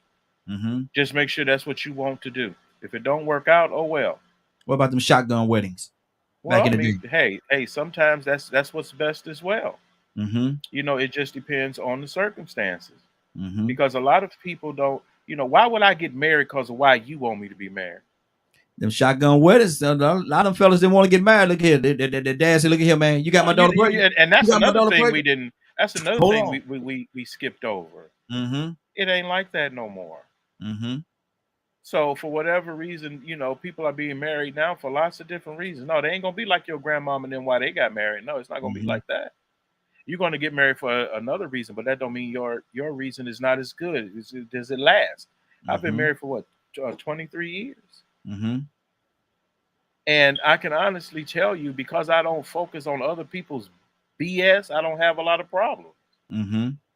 Why would picket fence and all that? Man, ain't nobody never. I mean, how long you been black? Well, I'm trying to remember that day. I wasn't. I'm just saying. I mean, I don't remember this being a part of our culture like that. I remember us getting married because we loved one another and we wanted to make the best of things. But you know, you got now women wearing dresses right now. You're just as white, and you've been up under so many men. It's ridiculous. What you doing all this for a white dress like this for? And that ain't even true. Wow. You know, you just some of them I've been married 2 and 3 times. Matter of fact, I'm not going to get you from your daddy. I met you at the club. Your daddy, and you don't even know your daddy. So stop using old rules because they don't apply to these situations. You have a lot of people getting together and wanting to make the best of things because they feel that is what is right to do. I don't know nobody. Well, there are some people with ulterior motives, like say, for instance, people who get married to stay in the country. People who get, like some men will automatically pop the question once they're about to get put out or they messing up, or she come to you and tell you somebody else interested. So now you want to go get a ring and get engaged. That'll last about another, you put that off for another year or so maybe. That's what Donna did to Fred. That's what Donna did to Fred. I'm just saying, it's so many different things. Why would people expect one way to work or one way to be the right way? If you want to get married for the right reasons. And hopefully people take time to get to know the people before they marry them. That's like what marriage counseling is for and things of that nature. I'm just not pessimistic like that. I don't I don't plan to fail or Yeah. things like that. I hope things work out. I hope people get married for the right reason. Or some Mm-hmm. people think it's right and just don't know any better. Yeah. And so Exactly. once they get somebody, they find out. Because me, I'm one of the people. Everybody ain't going. Is not eligible for marriage. That's a Mm-hmm. lie. So anybody that told you it's true, throw it out the window. Everybody ain't supposed Mm-hmm. to be married. Everybody ain't marriage material. Wake up, look up. Why you got that black stuff up under your eyes? And Man, come what on. them knives for? What you about to do? What you about to do? it's so it's just funny because you see so many different scenarios when it comes to marriage. To sit and think that it would be one way to me is strange. Mm-hmm. Because I see too many people married No for cookie cutter. so many different reasons. So I do, like one. Remember people meeting on the internet. Mm-hmm. Now, Leonard, now you know I got to move on now. You know, Yeah, go, Leonard. You get long winded on me now. You get long winded but on me I now. never take three. Oh, you never take three? Okay. I'm about to put my clock on you. I'm about to put my clock on Do it. you. You want to put some Come on. money on it? You know I ain't no gambling man. I just left Vegas, so didn't Well, I? I'm not saying you're going to lose. I'm just saying. Okay. I ain't gonna lose now. I ain't gonna. Now, But Leonard, if you you get long think you winded. can win, you should put some money on that. No, because if I bet you're gonna be mindful of how long you're going, and then you're gonna try to make your point, and you try to take my money. I know you. I've been knowing you for a long time. I ain't just meet you. Badger, Badger, what's on your heart, brother? Man, we're talking about marriage. Mm-hmm. I just, mm, I just feel like there's a lot of people that don't know what marriage or a relationship actually is. Mm-hmm. Even when it comes to the relationship to who they believe in, you got to put 100% in. Having a relationship with anything, in essence, is a marriage. The only difference is you don't have to get, those gigantic diamond rings for some of those gold diggers. you know, I guess I'm just blessed because my wife isn't like a lot of those crazy psychotic women out there. But a Mm-hmm. lot of them are probably the way they are because men treated them bad most of their life. Mm. But it's never the man's fault because men rule the world because the blah de blah said so. Yeah, stupid. Mm. Mm. In my But opinion, anyway. and that's your opinion. Everybody got their own opinion. Whether we agree, disagree, or how we deal with it. That's your opinion, brother. Ray, talk to me. What's on your heart? Oh, Leonard and Badger said something great. Like Leonard was going into the color of the wedding dress and then the purpose of, and then Badger went into the purpose of marriage and what it means. I'm big on words have meanings, guys. Like, yeah, biblically, socially, however you want to say it, it's a union. It's a type of relationship. Now, if we want to go into faith and religion, it gets really, really strict. Actually, it gets really strict of what a marriage is supposed to be and how it's supposed to operate. Mm-hmm. Like, from my example, I married because of my faith. And my wife told me this thing. She said, I want to keep 10% to myself. Well, that's kind of not an option if we're getting married under Christianity. It's not an option. The union says it's supposed to be in this structure, and we are one. It literally says one, like the same flesh. We're the same. I can't. That's when we argue. I'd be like, I can't argue with myself. We won now. Mm-hmm. So I think that's a big misconception of it. But this goes into the other conversation, knowing your partner and getting to know your partner. We had to set those parameters for ourselves. Mm-hmm. And then the last thing, what I wanted to touch on what Jay said, that mask, man, that mask that they put on. But it's on both sides. I learned I had a council of seasoned individuals as I was getting married, or as I got married, and after that, to coach me in the right direction to place stresses on myself and on my wife and on my marriage itself to see the results of the stressors. Mm-hmm. Because 9 times out of 10, what men forget to do in my generation is show that the woman that they're capable. That's what usually happens. Mm-hmm. If they got to be capable of controlling or helping direct her emotions, providing stability, so on and so forth. They need to see that. And when you do it, only from my perspective, my generation, you do it so fast and with the wrong mindset of not being complete in one, you don't have no stressors. So when that stressor hit, they panic, and you panic, and then it all comes down crumbling. So I'm just saying, a good practice would be, in some way, shape, or form, place stressors in your life that you can easily overcome. Like me in the military, I was getting out, my wife had a panic attack because the entire structure that she knew out the window, panic attack. I didn't tell her the day before I got a 100K job offer, and I took it. I was like, yeah, and she reacted perfectly to it. She was like, well, we're just gonna figure it out. We're gonna get it done together. I was like, all right, that's the right answer. By the way, I got a job. By the way, we're good. Yeah. But Yeah. you gotta test the waters, and that's a part of getting to know each other. Wow, good deal. Jay, what do you say about that? Testing the waters, man. Should you test the water? Should you make sure that the water that you're walking in is the water that you intended to walk in? Absolutely. You should definitely test the waters. However, a lot of people, and I've said this all my life, especially with church. I mean, church folks as well. Not everyone. I'll say a lot of people, because I don't want to generalize everyone. A lot of people give you their representative for as long as it takes. That's why, and I love what Steve Harvey said about the 90-day thing. As far as jobs, motor companies, they give you, you don't get full benefits until after your 90 days. Steve hurting the game, man. Steve hurting the game. Go ahead. Yes. So I mean, and a lot of my life, and a lot of all of my life, a lot of people will give you their representative. Like when you go on the first date and you're dating someone for a week, 2 weeks, 3 weeks, a month, they'll give you their representative until they get comfortable, and then they can let their guard down, then they can be themselves. So that's why, like I said before, I didn't see it because I was getting a representative from my last situation. I was getting a representative until things didn't go that person's way. And then I got a whole different person. Wow. Cassandra, you there?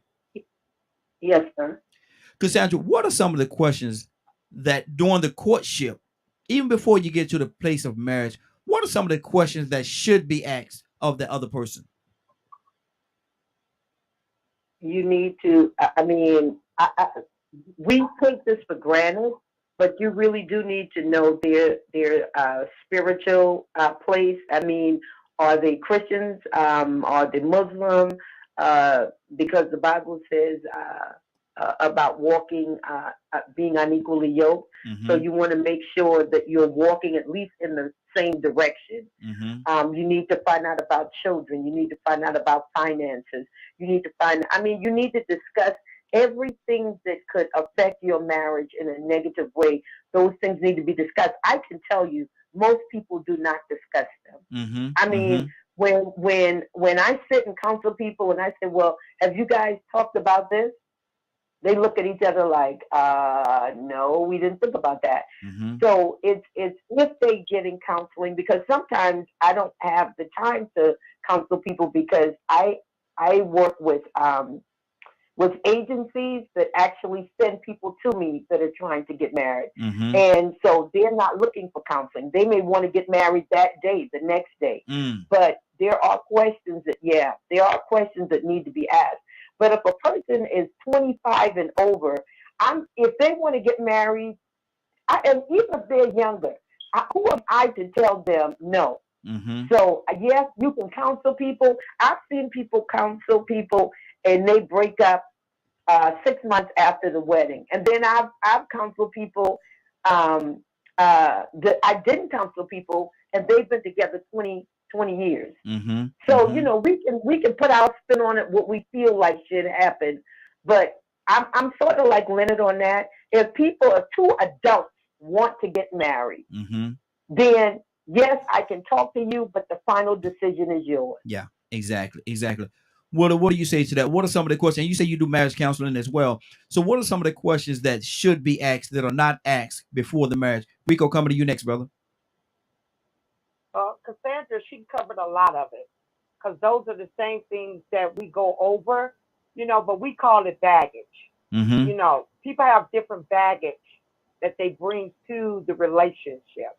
And because you got the outside baby mama, the outside baby daddy, and it's a lot of things that you have to talk about. They do, not you. You're just a counselor. You're just a mediator between the both of them. Because sometimes they have different opinions about how the child should be raised, who should discipline a child. So it's a lot of things that we go over to get them to stop talking about. When I say communication is that number one piece, it is definitely that number one piece. Because you can overcome it all if you discuss, if you agree when you talk, if you disagree, because there are going to be times that you disagree. Cassandra made one good point real quick. She said something about being evenly yoked. The Bible does talk about that. Now they have started off evenly yoked. But what happened was, notice in church, guys, what you see most, women, where are the men? Men ain't coming. They're not practicing what they believe in. And what happens is the woman starts to grow. She becomes more spiritual. She becomes more word. Now she's bringing it home. He's not there. So now her attitude is different. So that causes a lot of problems.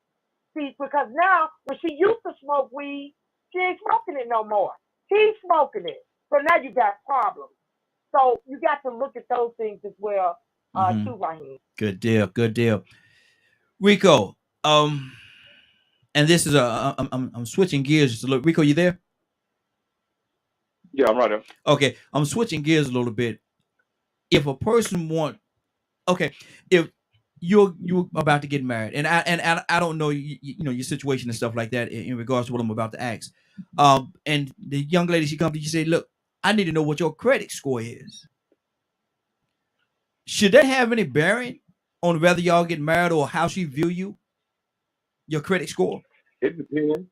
It depends. Little shaking That's some personal information to ask somebody, but at the same time, it happens. You know, to some people it's acceptable. To some, it's not. You know, and it's funny that you brought that up, because I was going to bring this up a few times after I talked. Well, before I talked, I was going to bring it up because Cassandra made a comment. I can't really remember what she said, but it related to the fact of this new generation and how they view marriage. And I was actually thinking about the demand for a man to pay bills before he's even considered a husband. Destiny Child made a song. Yep.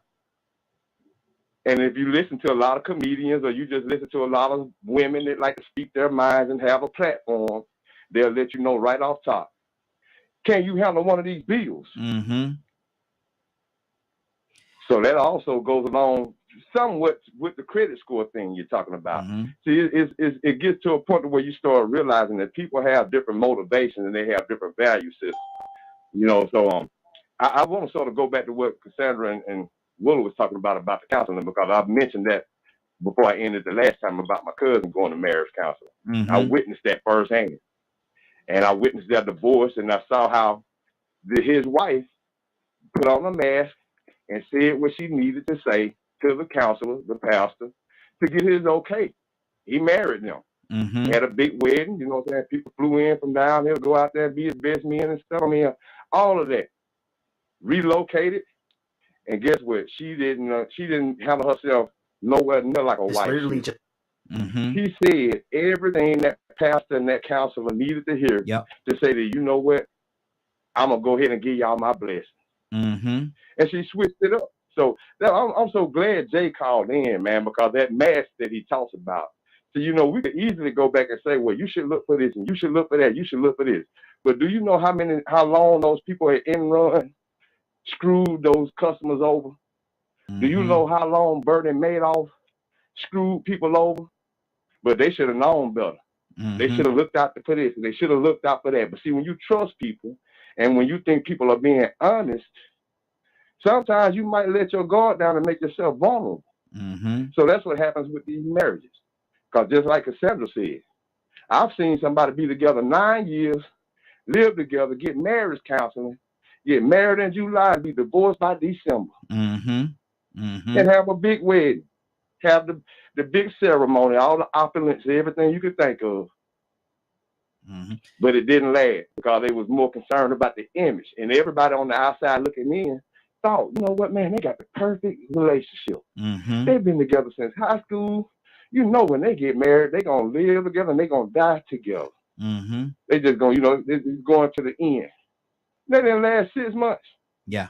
Yeah. So they let you know there was a whole lot of show and fakery going on while they was in that relationship, but they still chose to get married for the wrong reason, or maybe it was the right reason, maybe it was for the children. Mm-hmm. But it didn't work. Exactly. It Exactly. didn't work. So I mean, it's this is a good conversation we having, man. But like I said, I think Jay is the expert right now, man, and we probably should give him a whole lot more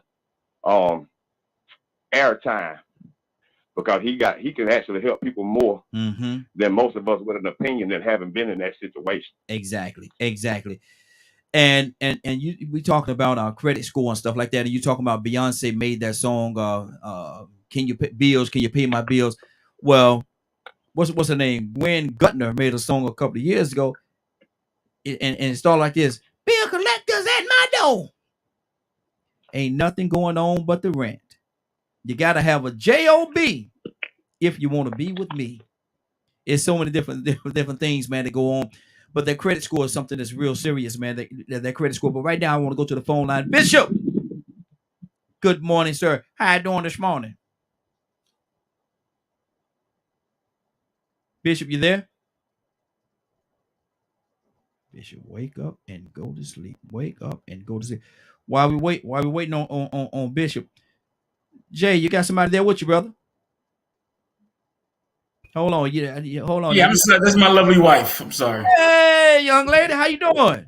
Hello. They can hear you.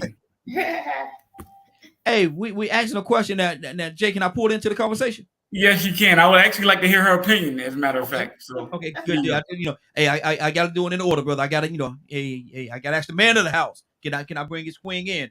But listen, we asking a question, dealing with this generation of women that we're dealing with right now. In this generation, they have a choice: a big wedding, their dream wedding, or a down payment on their dream home. What do you think most women would pick in this generation? I think that most people nowadays they don't think about the after part of the life. They don't think about their future. They think about the now, which is like they want the wedding, they want the big scene, they want to be seen. I mean, that's what's like with any woman. As a little girl, you look forward to getting that big gown, the dress, being the center of attention. I think a lot of people nowadays they want to be a center of attention. They're not, like I said, they don't think about their future because, like, again, they pay for the big extravagant weddings and stuff, and don't forget about the part you have to live after the wedding. You have to pay your bills after the wedding. You have to. That don't stop because because you got married that one day. So you better go ahead and be careful, young lady. Hey, look here, we're gonna get her on her own phone somewhere or computer somewhere, other side of the house. We're gonna keep all y'all on here, man. It's a team sport, but I definitely appreciate that. What'd you say? Team Robinson. Team Robinson, what? Stand up. Forget about it. Come on now. Look here, let me go to Bishop, man. I love that, brother. Let me go to Bishop. Bishop, good morning. How you doing this morning? Good morning, my brother. I'm doing great. Bishop, I need to ask you the question, man. What do you think? I know you've been listening in this morning. What do you think most people would select? Most young ladies in this generation, what would they pick? The home or the wedding? Yeah, I think they're superficial. I think they go for the wedding. I think they go for the home. Wow. And I heard Rico talking about knowing someone that got married and shortly thereafter they divorced. It's crazy because my cousin did the same thing. And my advice to him when he was dealing with the young lady, I said, hey, man, I wouldn't marry that girl. I'm going to marry her. Next thing you know, 6 months later, they were getting a divorce. I always tell people, when you find someone, don't look at the exterior of the individual. And most people wear a mask until they get you. And when they got you, they put the mask off, and you think you got, a beautiful woman, but you mess around and grab yourself a Frankenstein or a wolf woman. And Good that's Lord. what you have to really be careful about. Did you say a wolf? Did you say a wolf woman? Yeah, wolf woman. I ain't gonna call her a man. She a woman. Wow. Okay. We gonna. You don't know wolf woman. Tucson. That's a movie. Bishop, I ain't fooling with you, Bishop. I ain't. Tucson, what's up? Woman. Tucson, go ahead, brother. That was. What that was. Thank you, Bishop. I knew you had some. So you know he has some sense. A wolf woman. Lord Jesus, Lord, go Tucson. We talked about credit score. We talked about credit score, man. How important is that credit score? Should you know each other's credit score, or should that even make a difference? It would be good to know. That way, you know whether you're gonna have something or not, or not. 200 to 400 credit score is not gonna look good. Not gonna work out good for you. I'm just saying. Credit is better than money. Yeah. I mean, if you don't have no money and you got credit, you can get it. I'm telling you, you can go on down there. They will allow you to sign it. They get credit. Now, on the other hand, if you want to go, see, because our values are jacked up. Yes. You know, this whole conversation you're having here is reality, and what we see more than ever now. Let's put it on display for the world to see that we got it going on. And I see thousands of people every day making a show and a scene about their personal life, and it really looks good till they get home. And I know it's a little bit off on the credit score or money or whatever you was talking about, but see, we act like we got it, and we go borrow it. But see, one thing about borrowing, you got to pay it back. Yes, sir. Yes, sir. And you better have. Man, let me tell you something, and I'm gonna shut up in a minute. Look, you see more people acting like they got it going on in these seasons because it's right after tax season. See, I don't get no tax returns, so that don't apply to me. But okay, February, March, at the most April. Everybody living large, but wait till May and June, July start going downhill. I know a person right now got over $20,000 income tax. Good Lord. A few months ago, and asked me to borrow $100. Wow. You might need some good credit, sir. Exactly. exactly. Rico, you have something with your heart, brother? Rico. I had to get my screen down so I could hit mute, man. I didn't know you were coming back to me that fast. I thought I had just finished talking. Oh, this is what I was thinking about, man. Because after Jay's wife came on and gave her opinion about what she thinks today's women would want, it goes to show you that about 50-50 on what we think today's woman would choose between the house and the wedding. And it really goes to show you that opinions, everybody has one, just like buttholes. But the thing is some people going to choose a wedding and some people going to choose a home. The question should be, depending on the situation, what would be the best decision to make? Because he's just trying to find out who's doing the most. Is it more people getting the wedding or most people getting the home? That's all still based on opinion, unless somebody don't win and documented everybody that got married. You got a home already? Or you don't? Okay, you chose the wedding first. Got a home already? Okay, you chose the home first. You know what I mean? It's just a matter of having the facts in place. We don't have facts on really and truly what the majority of women want these days. We don't know. I don't care if I am a part of this generation. I can't go and speak for every woman, especially as a man. Jay's wife is a woman, ain't that something? Yeah. She a woman. And she actually contradicted what a man from this generation says, that most women want the home. That's just an opinion. So the question is, really and truly, when it really comes down to having some importance or some matter or really having any kind of value, is it better to have the wedding or the home first? Yeah. Yeah. Or is it better to just get married and concentrate on the home? And that would still depend on the situation of both of those individuals. So, like I said, man, the atmosphere these days is totally different. The requirements for credit, it is good to make sure that you have somebody with a good credit score. It's funny. I got a great credit score because I don't use it. I built it up and didn't use it because I wanted to have it for a bad day. Yeah. Yeah. Some people depend on their credit. They survive off credit. Me, I use it just for that. I wanted it just for a bad day. I use credit cards for a bad day. I don't do my normal spending. I like cash transactions. So, credit is important. And it's very, I'm going to say it's a major part of it, because if you're not careful, you might get with somebody that's actually trying to con you out of your money. Yeah. They might be pulling a Bernie Madoff on a smaller scale and just running your pocket. Exactly. The whole time they got the same mask on that they had when they were talking to the marriage counselor, and the same mask on that women wear while they're planning for 6 months, because we say it's cool for women to plan. Some men wear the same mask too.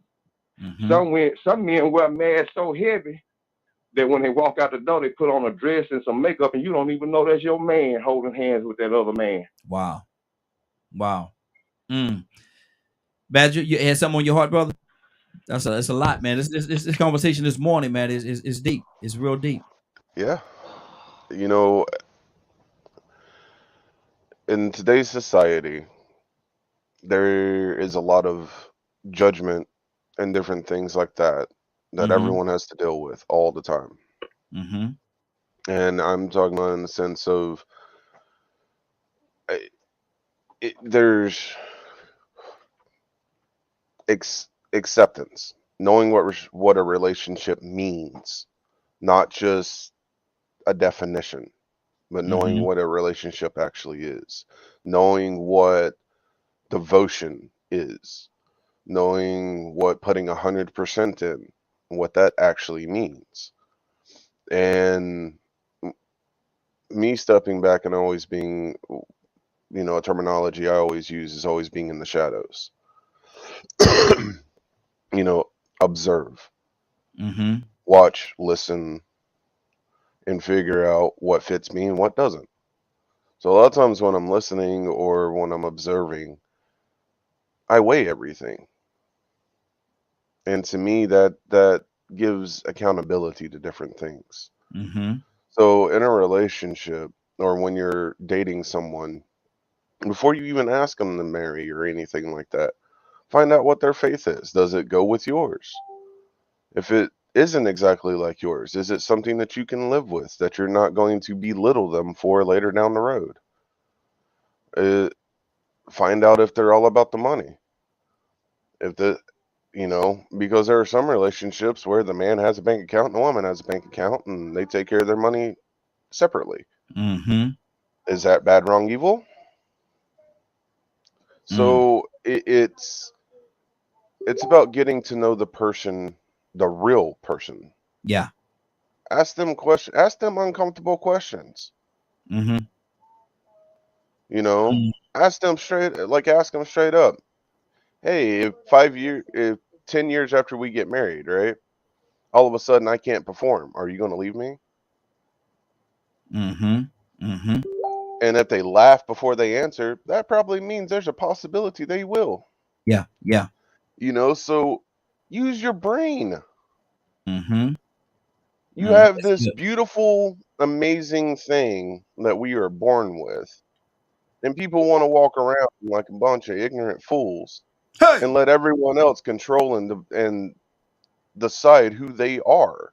When in reality, the relationship between you and the person that you call upon or you pray to wants a relationship with the real you. Wouldn't you think that the other human being wants a relationship with the real you? And if they don't want a relationship with the real you, walk away. That's good. That's good. Let me go, Cassandra. What's on your heart, Cassandra? I know you got a lot right now, and if you can talk about the credit score as well. Is that important? Should that be a determining factor? if you counseling a young couple, young man got a 780 credit score, and she got a 210. Is that room for concern? You asking the wrong person, because I just, I don't know. I A lot of this, I don't know. I know nowadays it is what all of the things that we're concerned about when it comes to marriage, the credit score, and all that. But biblically, and it was about other things.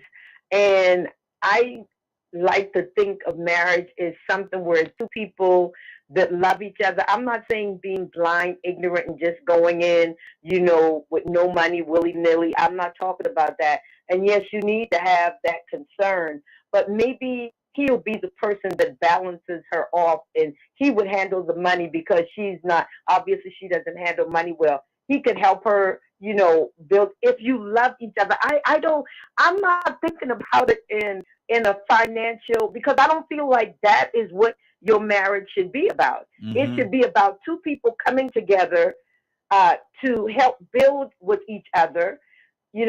I was married to a guy, when I married him, neither one of us had much of anything. And we worked together and built a business, a business that did very well. And it was beautiful. So if I had said, oh man, I can't marry him, he doesn't have a good credit score. But he was a hard worker. He'd had some issues, but he was a hard worker. And we worked through that, and we built a business. I was teaching school, and he was running the business. So, I don't know. I don't want finances to be a reason why people marry or don't marry. It should be something that is discussed. But if you love each other, it should not be okay, I can't marry you because you got a 250 credit score. Maybe for some people, that's what it is. Yeah. And see, but my thing is, and again, I like to deal with both sides of the coin. Love what Cassandra said, but at the same time, I also know and I understand that the person with that 250 credit score, somebody have a 750 and somebody got a 250. The person with the 750 obviously was little more responsible with their finances and how they dealt with certain situations, and the person with the 250 not so much. And so, Ray, I'm gonna ask you this question. But that's not true. That's not true. You don't know why her credit score is 250. It's a whole lot of reasons. It could be sickness. It could be she never had the opportunity to build her credit score, or him. He may not have had. I'm just saying can't dismiss people because of a credit score. But, that's just me. Okay, let's deal with it. Let's deal with it from this angle right here. Let's deal with it from this angle right here. Let's just say, for the purpose of this conversation, that she was careless in her interactions with her money, and deal with it from that angle. If that be the case, can she be liability, if you will, to him? Either no, because he would still handle the money. He would be, because he's better with handling money. If she has any kind of common sense, he would allow him to handle the money and teach her how to handle money. I'm just saying. Okay. Yes, sir. I think the only way she'll be a liability is if she's coming in being opportunistic and wanting him for material things. If she's in it for a legitimate reason, and he sees that she's being sincere and genuine, then he can help her learn how to make her credit right, or how to control her spending so she won't make those mistakes again. Because maybe it was foolishness that got her in that situation, but she's in it for the right reason, and he loves her for the right reason. So with his 750 credit score, and she's not asking for anything or trying to use him, she's not being materialistic, looking at him as a what would you call well, she's not trying to be a gold digger. Then what he can do is say, well, you know what, she ain't in it for the money, but since I need her to have a good credit score, I'm gonna show her what she needs to do to get hers up to mine. She may need that teaching. You get what I'm saying? That might be one thing that she's lacking, and she's perfect in everything else. So would you disqualify her because she got a low credit score because she messed up her credit for whatever reason, but at the same time she's an honorable woman, and she doesn't want you for your money, and she doesn't want you for the things that you have. She wants you because you're a good man and she loves you and you love her. You don't ask her for nothing but time. And see, even with that part of and what y'all are saying is spot on, man. I'm not saying neither one of you are wrong, and everybody have a different perspective. I just again like to deal with both sides of the coin, and sometimes Ray, I'm coming to you. Sometimes us as men, sometimes we get clouded and we start thinking with our wrong head and find ourselves in situations that we should not be in. Come on, Ray, let's talk grown folk talk for a minute. Listen here. All right, let me tell you something. Nah, but that's definitely a big thing. That's a huge issue, right? And I think it's incumbent upon men to surround themselves with other men that they can stabilize them essentially. Like I'm from a military background. Parents both been in the military. I was in the military. So thinking with the wrong head is like, yeah, it's like, I ain't even gonna say it's second nature. It's first nature, especially when you're in the army. You'd be like, all right, this is what I'm doing. But luckily, I surrounded myself with other individuals who be like, hey, when you get done with that, make sure you reset to this point. All right. When you get done with that, come back to this point. Okay. Okay. So it's you can think with the wrong head as long as you got something to reel you back in, to reset you, to put you back where you need to be. Now, touching on the credit thing, my wife actually had terrible credit coming out of college. $80,000 in debt. She has a master's in like some fancy forensic junk, right? Terrible. It was bad. Most dudes coming out the military, if you ain't coming out with a 750, you did something wrong. Because everything's set up on auto payment. Everything auto payment. So I came out with a 780 actually. I am terrible with money. I'll tell you that right now. Terrible. The worst. Now, my wife never had the opportunity to be good with money because she got in wrecks, she had issues, college, so on and so forth. So her credit looked bad and everything like that. Turns out she's way better with money than me. So guess who handles the money? She handles the majority of the money. So I'm just like, I didn't. But if I would have had that mindset to be like, oh, she got bad credit, she would have never had the opportunity to show herself. First of all, that's the first thing we see is, man, we forget that we need to provide an area, an atmosphere to grow. With that mindset to be like, we're gonna cut off because of certain stipulations and things, you don't provide the person, the woman, the opportunity to grow.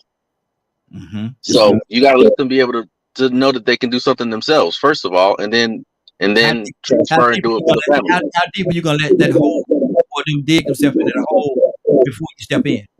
So that's the whole thing, though. And this is, I guess this might be a generational thing, but men in my generation aren't like this. But to me, there's no situation. I set myself up to where it could have been any woman that I got with. She could have been $100,000 in debt, zero credit. I set myself up. I can pull you up out that hole. I can, and that's the point. I'm the muscle. I can do that as long as you can think. When you get up out that hole, we good. So that's that mindset that's been forgotten. It don't matter how deep the hole is, Raheem. You got to be strong enough to pull them up out of it. Good deal. Good deal. Mute your line. We got a background. There you go. Bishop, what's on your heart? What do you say to this? Jay, I'm coming to you, brother. He said some pretty good things, and I want to say this. Thank him for his dedication to this nation by serving in the military. And I tell you, he chose the best branch there ever is, the Army. 101st myself.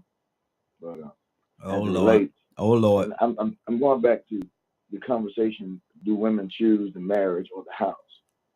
And I said they choose the marriage because I married 3 couples, and in marrying them, I said, "Hey, do y'all have everything established? You know where you gonna live?"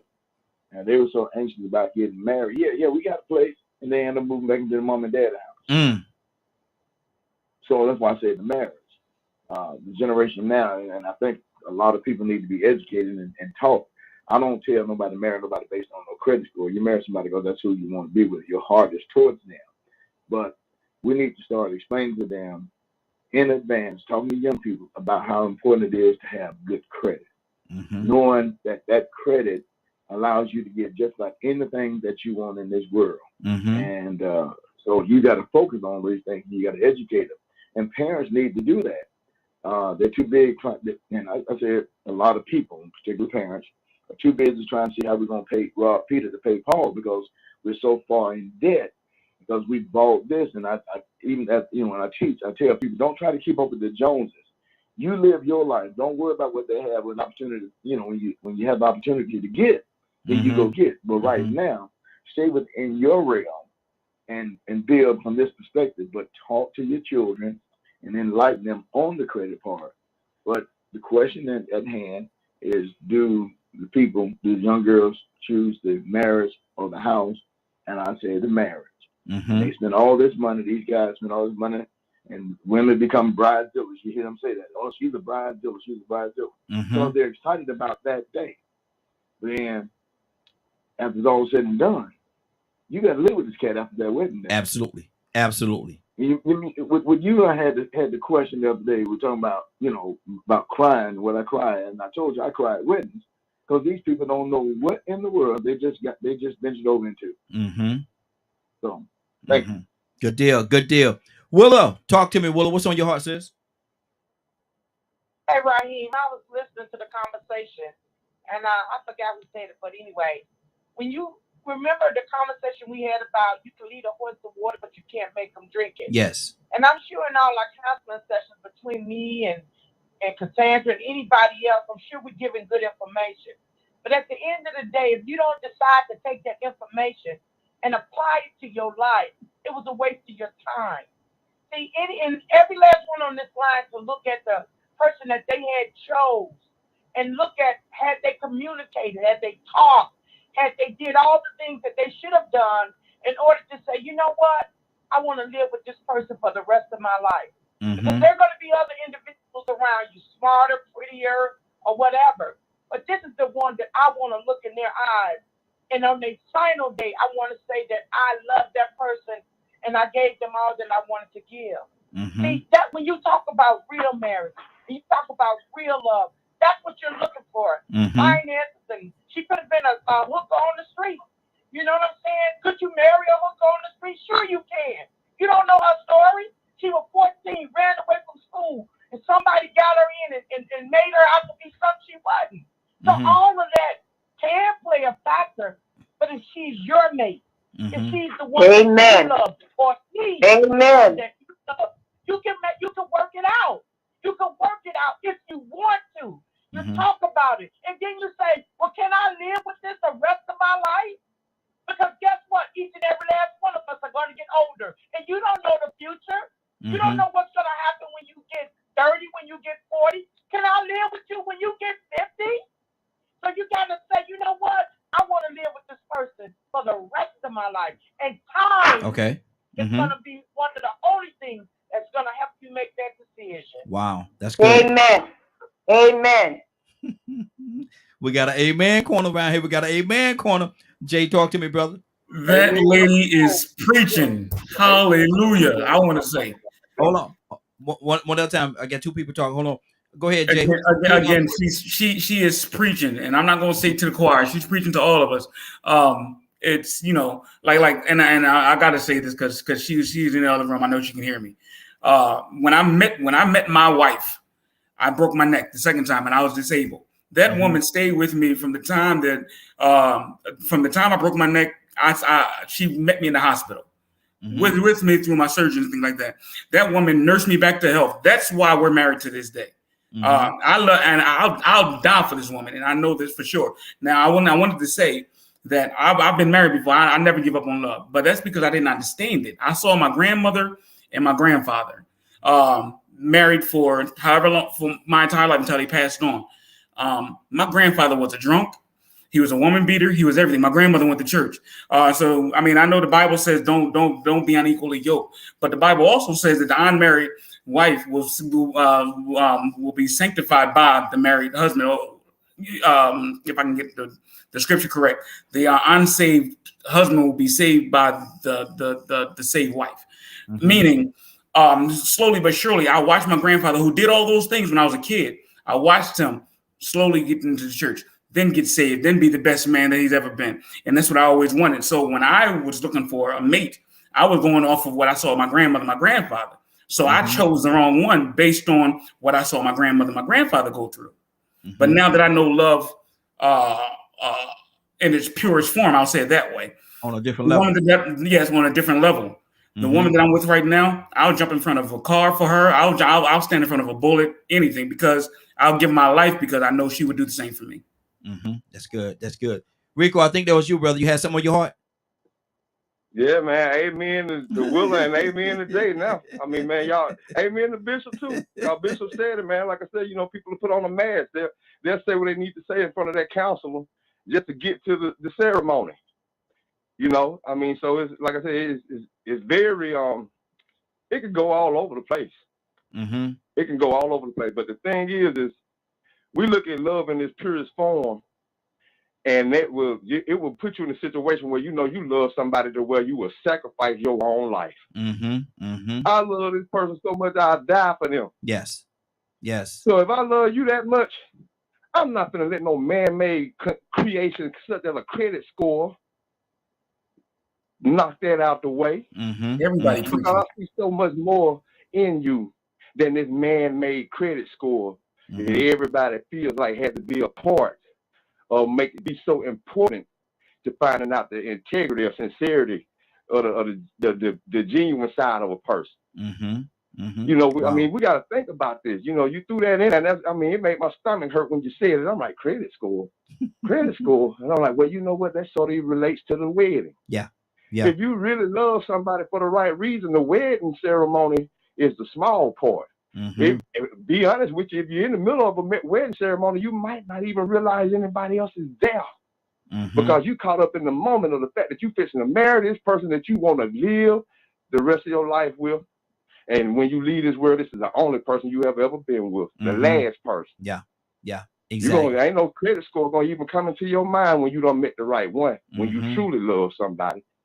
So, you know, it's all about standards and values, man. To be honest with you, if you're patient, observant, and you know how to be resilient or strong-willed, and you have your standards and values and requirements set in place, the only counseling you need is somebody to remind you in case you start slipping away from those standards and start thinking with the second head, or you start thinking with the beauty of that person, or you start thinking about the potential that you can have to grow and be a 1%er because of the credit score that they have. So, you know, people will start being very opportunistic when they start throwing man-made requirements and qualifications into it. Oh, yeah, you need to be in the 10%. You know, I think about what Ravi keeps saying about his generation. Well, I know some 1% black people that talk about their generation, but the majority of black people aren't in their environment. So they can't speak for that generation like they think they can because they're 1%ers. Yeah. And when they go out, it's only maybe 2 or 3 more black couples amongst 1,000. But they're speaking on behalf of their generation of black people and saying what they believe and stand for. Then you got the 10% that says, my generation believe in this and that. But little baby and the baby say something totally different about their generation. They say they like to talk to the money. And that if you ain't got red bottoms, you ain't working right. You ain't hustling right. They say you need to jug and get it out the mud. Anything goes, and we'll smoke on your dead homies. It's hard for people to just go and say, you know what, I represent my generation. Yeah. When the majority of generation is doing completely different than you. Exactly. So we have to understand as human beings, period, when we start grouping together and putting everything in a box based off the fact that we might represent this generation, we also got to look and see that there are also 10 more different people that represent a totally different lifestyle and belief system than me. And they're in the same generation than I am. Exactly. There's so much going on, man. It's 10 o'clock right now. We're gonna stay a few more minutes, man. We're gonna hang out just a few more minutes if we can, if everybody can. But this is a good conversation, brother. This is real good. Toussaint, talk to me, brother. What's on your heart? Toussaint? Yeah, it's good. It's a good conversation, and it's just so many different because we're all different. The thing about it is, where's your values? What do you value the most? A lot of times people. There are some people that want to be in the limelight, and it really looks good. You ever went saw two people and you say, "Boy, that's a beautiful couple," and then years later you find out that they didn't kill each other. So everything that looks good, everything shines and glitters ain't gold. The main thing is if you can find a person that you can really grow together. Yeah. Because there are some men, they may not have a good credit score, but they're workers, and they build on. They're on a comeback, and then if they meet somebody like Ray, I think it was Ray, somebody was talking about, they might meet somebody that don't have a good credit score. Well, what they're going to do is help them, because we're supposed to be helpers to each other. Yeah. So whatever the problem is, if you're a help to the other person, together y'all can come out of anything. I'm talking anything. Wow, that's good. Especially if life prior to has not been so well. That's good. There's some things money can't buy. Absolutely. Tisha, what's on your heart, sis? Tisha, you there? I think we may have lost sister for a second, but if you're available, sis, come back and talk to us. Jay, talk to me, brother.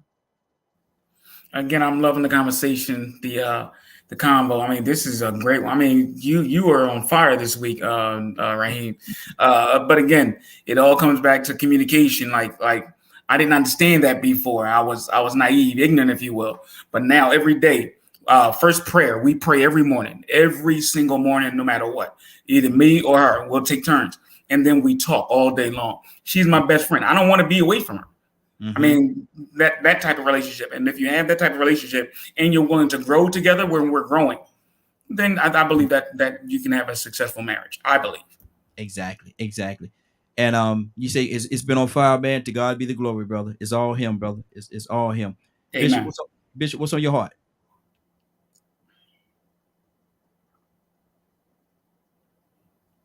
Well, man, you know my wife, so I met her when she was just a little, say teeny bopper, and she didn't have no credit score because she was still in school. And I purposed in my heart she was gonna be my missus. So what took control of our situation was the fact that I fell in love with her, and I'm in love with her to this very day. And like I said, some things need to be told, and people need to understand what relationships really what it consists of, and in order for what it's going to take to make it work. And so I'm loving, the comments that everyone is making, and I appreciate this opportunity, Raheem, man. As usual, you always come up with some pretty good topics, man, and I just enjoy listening most times just to hear the opinions of others, because and that's what these are, our opinions. Yes. We're not professionals in these areas, but we do have experience. And so I just appreciate Rico most definitely, and Cassandra and everybody that puts their input in, Badger, and I ain't gonna forget my boy Don from Tucson. But I'm gonna tell you that's a great man. I really love myself in Don. But anyway, that's it, bro. Exactly. Good deal. Badger, what's on your heart, brother? Talk to me. And Badger put something. He said, I'm gonna read it. True love. I'm trying to get back to it. No, that's not the one. I was going to read it too. True love causes a person to learn what real sacrifice is. Yes, that's good. That's powerful. Well, that's true acceptance of the other human being. Mm-hmm. Because my wife, me and my wife talk about things all the time. We're best friends. We're everything to each other. We've gone through a lot in the 10 years that we've been together and stuff. And, she was also talking to me, about how in the past, and some people still do this in the future, if you're left-handed, right, you have your hand tied behind your back and everything else because it was considered bad, wrong, evil. You know, so, and I'm sitting there and I'm thinking and looking at like our society, and I'm going, wait, would I get kicked? Would I get kicked out of a church because I married my wife because she's left-handed? Would that go against the belief? Would that go against, you know, something of that nature? Even though she has supported me since we've met, she's lifted me up, always keeps me strong. She's the main reason I'm still on this show. You know, aside from you talking to me and stuff, give reminding me that I do have things to share. You know, and but yet, since she was quotation mark, you know, born of sin because she's left-handed, am I supposed to leave her? If you're wise, you would not. Well, that's the thing, though. So there are people that put faith in front of things. There are people that put money in front of things. There are people that put a diamond ring in front of other things, and so on and so material money. To me, it all boils down to greed and ignorance. You know, and now I can honestly say, yes, I am 100% born to a Jewish woman who is left-handed. Because I totally forgot about the teachings that were taught to me when I was a kid about to stay away from people like that. If I would have listened to that, I would have never met my wife. We would have never got married if I would have let that control me. Absolutely. So sometimes our spouses or the people that we fall in love with might not be 100% an expectation or a teaching of what to expect. That's good. That's good. Let me go. I'm gonna go to Willa. Willa, and I'm gonna ask you this question right here. On topic, but slightly off topic. Do we find love, Willa, or do love find us? Oh, that's a great question, Raheem. Um, I believe that true love, because we get love mixed up with other stuff. But true love, I think we find it within ourselves when we find the right person. We find it within ourselves because, have you ever went along a date and thought about your wife and just smiled? So it's an inner find that you actually find. It's nothing from the outside. It's not a look. It's a proverbial, spiritual love that all day long I could just think about him. As a matter of fact, while we was on this conversation, I'm like, I can't wait to get off this phone to call my husband, tell him I love him. I can't wait. I can't wait. I'm gonna just call him just to say I love you because I do. It just rejuvenate. I hope I'm saying that word right. Yes. The spark that you got in within yourself when you first told her or told him that you loved them. So yeah, it's that inner person that finds the true love, the inner, certainly not the outer, because that changed so much. Exactly. That's my opinion, right? Cassandra, what do you say to that? And I love what Willa said, but I want to get another perspective as well. Do we find love, or do love find us? Yeah, I agree with Willa. I think first introspection, just checking ourselves and finding that love within us, then we're able to identify when we do find love, coming from someone else. Really quickly, I just wanted to mention somebody mentioned about a prostitute, and I think we had her on the show when we first started the show years ago. Latoya Innocent, yes, who was a prostitute, and her husband saw something in her, spiritual. He saw something in her, and he and God told him to stick with her, and he did. And finally, she came out of the prostitution. They got married, and they've been married, I think, like 27 years now. So, and I think that what we were talking about, you can turn a whore into a housewife. God can. Mm-hmm. And that's what he did in her situation. So, I don't want to judge people's relationships. Just find the best relationship that you think God has for you. Yes, that's good. Find the person, find the person, because I'm not going looking. I'm not. I'm just not. As a woman, I'm not. Mm-hmm. I'm not going out there looking, but I know when it comes, I'll be able to identify it. Exactly. Rico, what's on your heart, brother? You say about you reading your mind. Yeah, man. I mean, when I tell you he's been speaking stuff, man, completely word for word that was in my head, and going back to what Will and Cassandra said, I think true love finds you too. I really do believe true love finds you. And you know what it is because it gets to a point where you might not even think about sex, but at the same time, this person rejuvenates you. Like you said, it makes you feel like life is beautiful. There are good people in this world. Love is real. I might actually be able to find love. And so you have to find out how to discern that from infatuation. Because it can turn into infatuation if it's not already infatuation. But love does have to find you. But I was thinking about what Badger said and about the sacrifice because I keep thinking about what Jay said.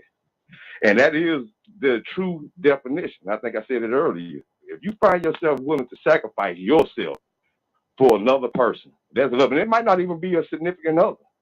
It might just be an in general person that you would still take a bullet for. You'll go to bat for and you'll fight tooth and nail for this person because they are so great. They are such good persons, good spirits that you refuse to let them have to be mistreated or fight a battle on their own. Wow. You might stick your nose in somebody else's business and put yourself at risk. But I was thinking about how that would always supersede the credit score. But see, if you're not careful, we have man-made requirements. The same man that tells a person what a man is, what a woman is. These qualifications is what fit. And if you don't fit these qualifications, then you are unqualified or you just, subpar. And these qualifications have made marriage to a point where not only is the wedding the most important part to some people and the spectacle, but even the carats of the diamond rings, which is worthless. Somehow that diamond ring is valuable. Yeah. And somehow the carats of that ring matters because if you don't get the right carats of that ring, that woman might not feel satisfied. She might feel inadequate. This little bitty old ring. But in the real big picture of it, it ain't a diamond on this planet worth 2 cents. Yeah.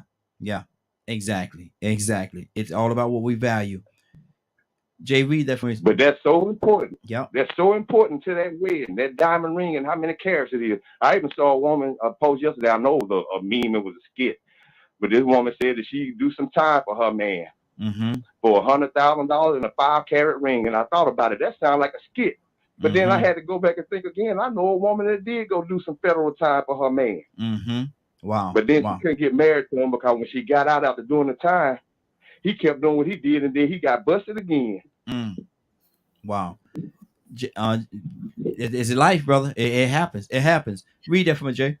You got it. It's both. We find love first in ourselves, and then we find love in others. Love, what is that word? Radiates off of us, attracting others of like love to each other.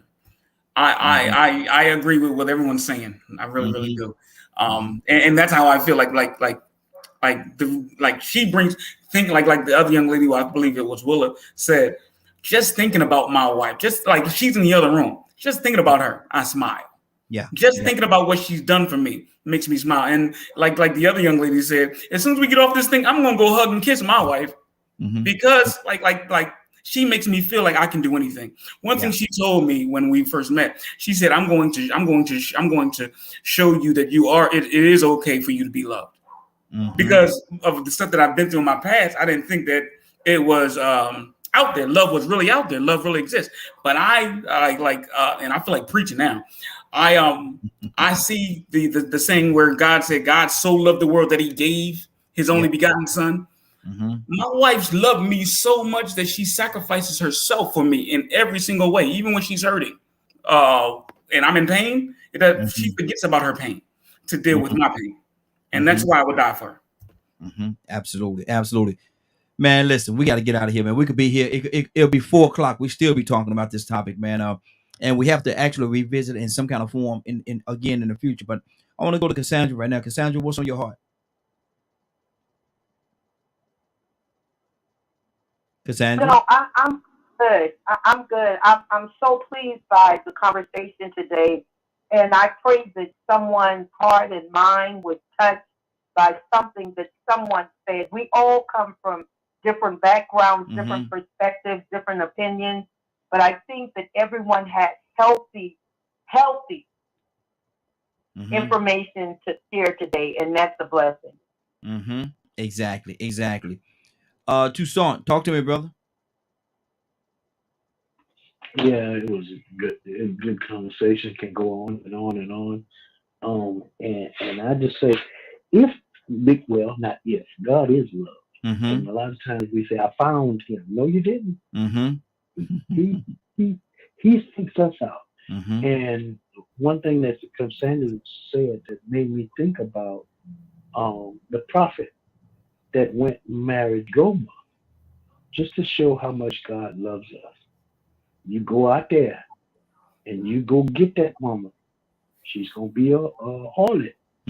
But what I want you to do is love her. Yes. And actually, what God was trying to show with all of her errors and all her problems, I'm pretty sure she had a bad credit score too. Wow. But He kept on loving her because that's what God wanted to show us, His love. Absolutely. That's what it's all about. Man, we're about to get out of here, man. This has been a great broadcast, man. Rico, what is going on today at 3:00, sir? First, let me say this. Love is good. Love is happiness. Love is joy. But most of all, love is healthy. And it's the most important part of a wedding or a marriage. Yes, sir. With that being said, if you missed today's broadcast and would like to tune in and catch it in its rebroadcast, catch it in its entirety. I got that wrong. Tune in at 3 p.m. Eastern Standard Time on www.dklmediagroup.com. Good deal. And I want to invite each and every one of you. We will be back on here tomorrow on the Morning Glow from 7. I was going to say 5:00, Lord, from 7:00 until 10:00. But tomorrow evening, everybody. I need all my prayer warriors. Anybody that know how to pray, they got some prayer in you. I need you to be with us, man, from 9:00 p.m. until 12 midnight. We praying. We having a prayer breakthrough. Having a prayer breakthrough tomorrow. I see you, Jay. We need you, brother. We need you. Having a prayer breakthrough. Spread the word. All the prayer warriors y'all know. Have them to call in, tune in, join in. We're gonna pray from 9:00 until 12:00, praying for peace. I've been led to that we pray for peace. So I want all y'all to come and pray. Rico, I want you to come and pray too, Rico. Say your prayer, brother. I know you got a prayer in you, brother. I need you to come and pray with us from 9:00 p.m. He didn't say nothing, y'all. He didn't say nothing. Okay. I was waiting on you to finish. You know what mine ain't gonna be but 2 words. What's that? Watch this. Jesus will. There you go. But I want all my prayer warriors, man, and everybody, y'all share the word, man. Share the word. Let's gather all of them together. All our prayer warriors together, man. We're praying for peace from 9:00 p.m. until Eastern Standard Time until 12 midnight. We're praying in the new day. We're praying in the new day. That's what we're doing. So it's a prayer breakthrough. Willa, we need you, Willa. We need you, Willa. Hey, come on, Raheem. That's a lot of Holy Spirit to come in this morning. I believe He was already here. Yes, Father, yes. thank you so much. Father, we love you and we honor you, oh Lord. Father, we're coming to your throne with confidence, absolute confidence, oh Lord, that you were present in our conversation, Lord. We thank you so much for the wisdom, the guidance, and the understanding that you give us each and every day, oh Lord. Father, help someone out there, Lord, that's struggling in their relationship, that's struggling in their marriage, Lord. Help them, oh Lord, Father. Soften their hearts and open up their mind to the truth and sound doctrine, oh Lord. Father, let them know that you are omnipresent God, all-powerful God, all-knowing God. Father, we believe that you can do anything but fail. We trust you, honor you, glorify you in Christ Jesus' name. Amen. Amen. Hallelujah. Amen. Amen. Yes. Listen, I just turn everything off, man. We gonna head on now. But I want to thank everybody for joining us more than that. I want to thank you for allowing DKM Media Group and Associates and the Morning Glow for being a part of your day. It is now 10:20. You're about to exit the Morning Glow, but before you go, I want you to do me two favors, if you will. One, I want you to continue to pray for us because we're certainly praying for each and every one of you. Number two, why this is real simple. I want you to go out there, find somebody, and give them a hug because you never know. It could be the only hug that they get, or it could very well be their last. Love you, and ain't nothing you can do about it. Have a great day and a better tomorrow. And that we shine some of this light in you from the Morning Glow. Take it out there into this wicked and cruel world that we live in, and let your light so shine. If you get an opportunity, give somebody some love. You just might find some love in return. Won't that be a beautiful thing? Have a great day. Take care of each other, and please, please, please be blessed.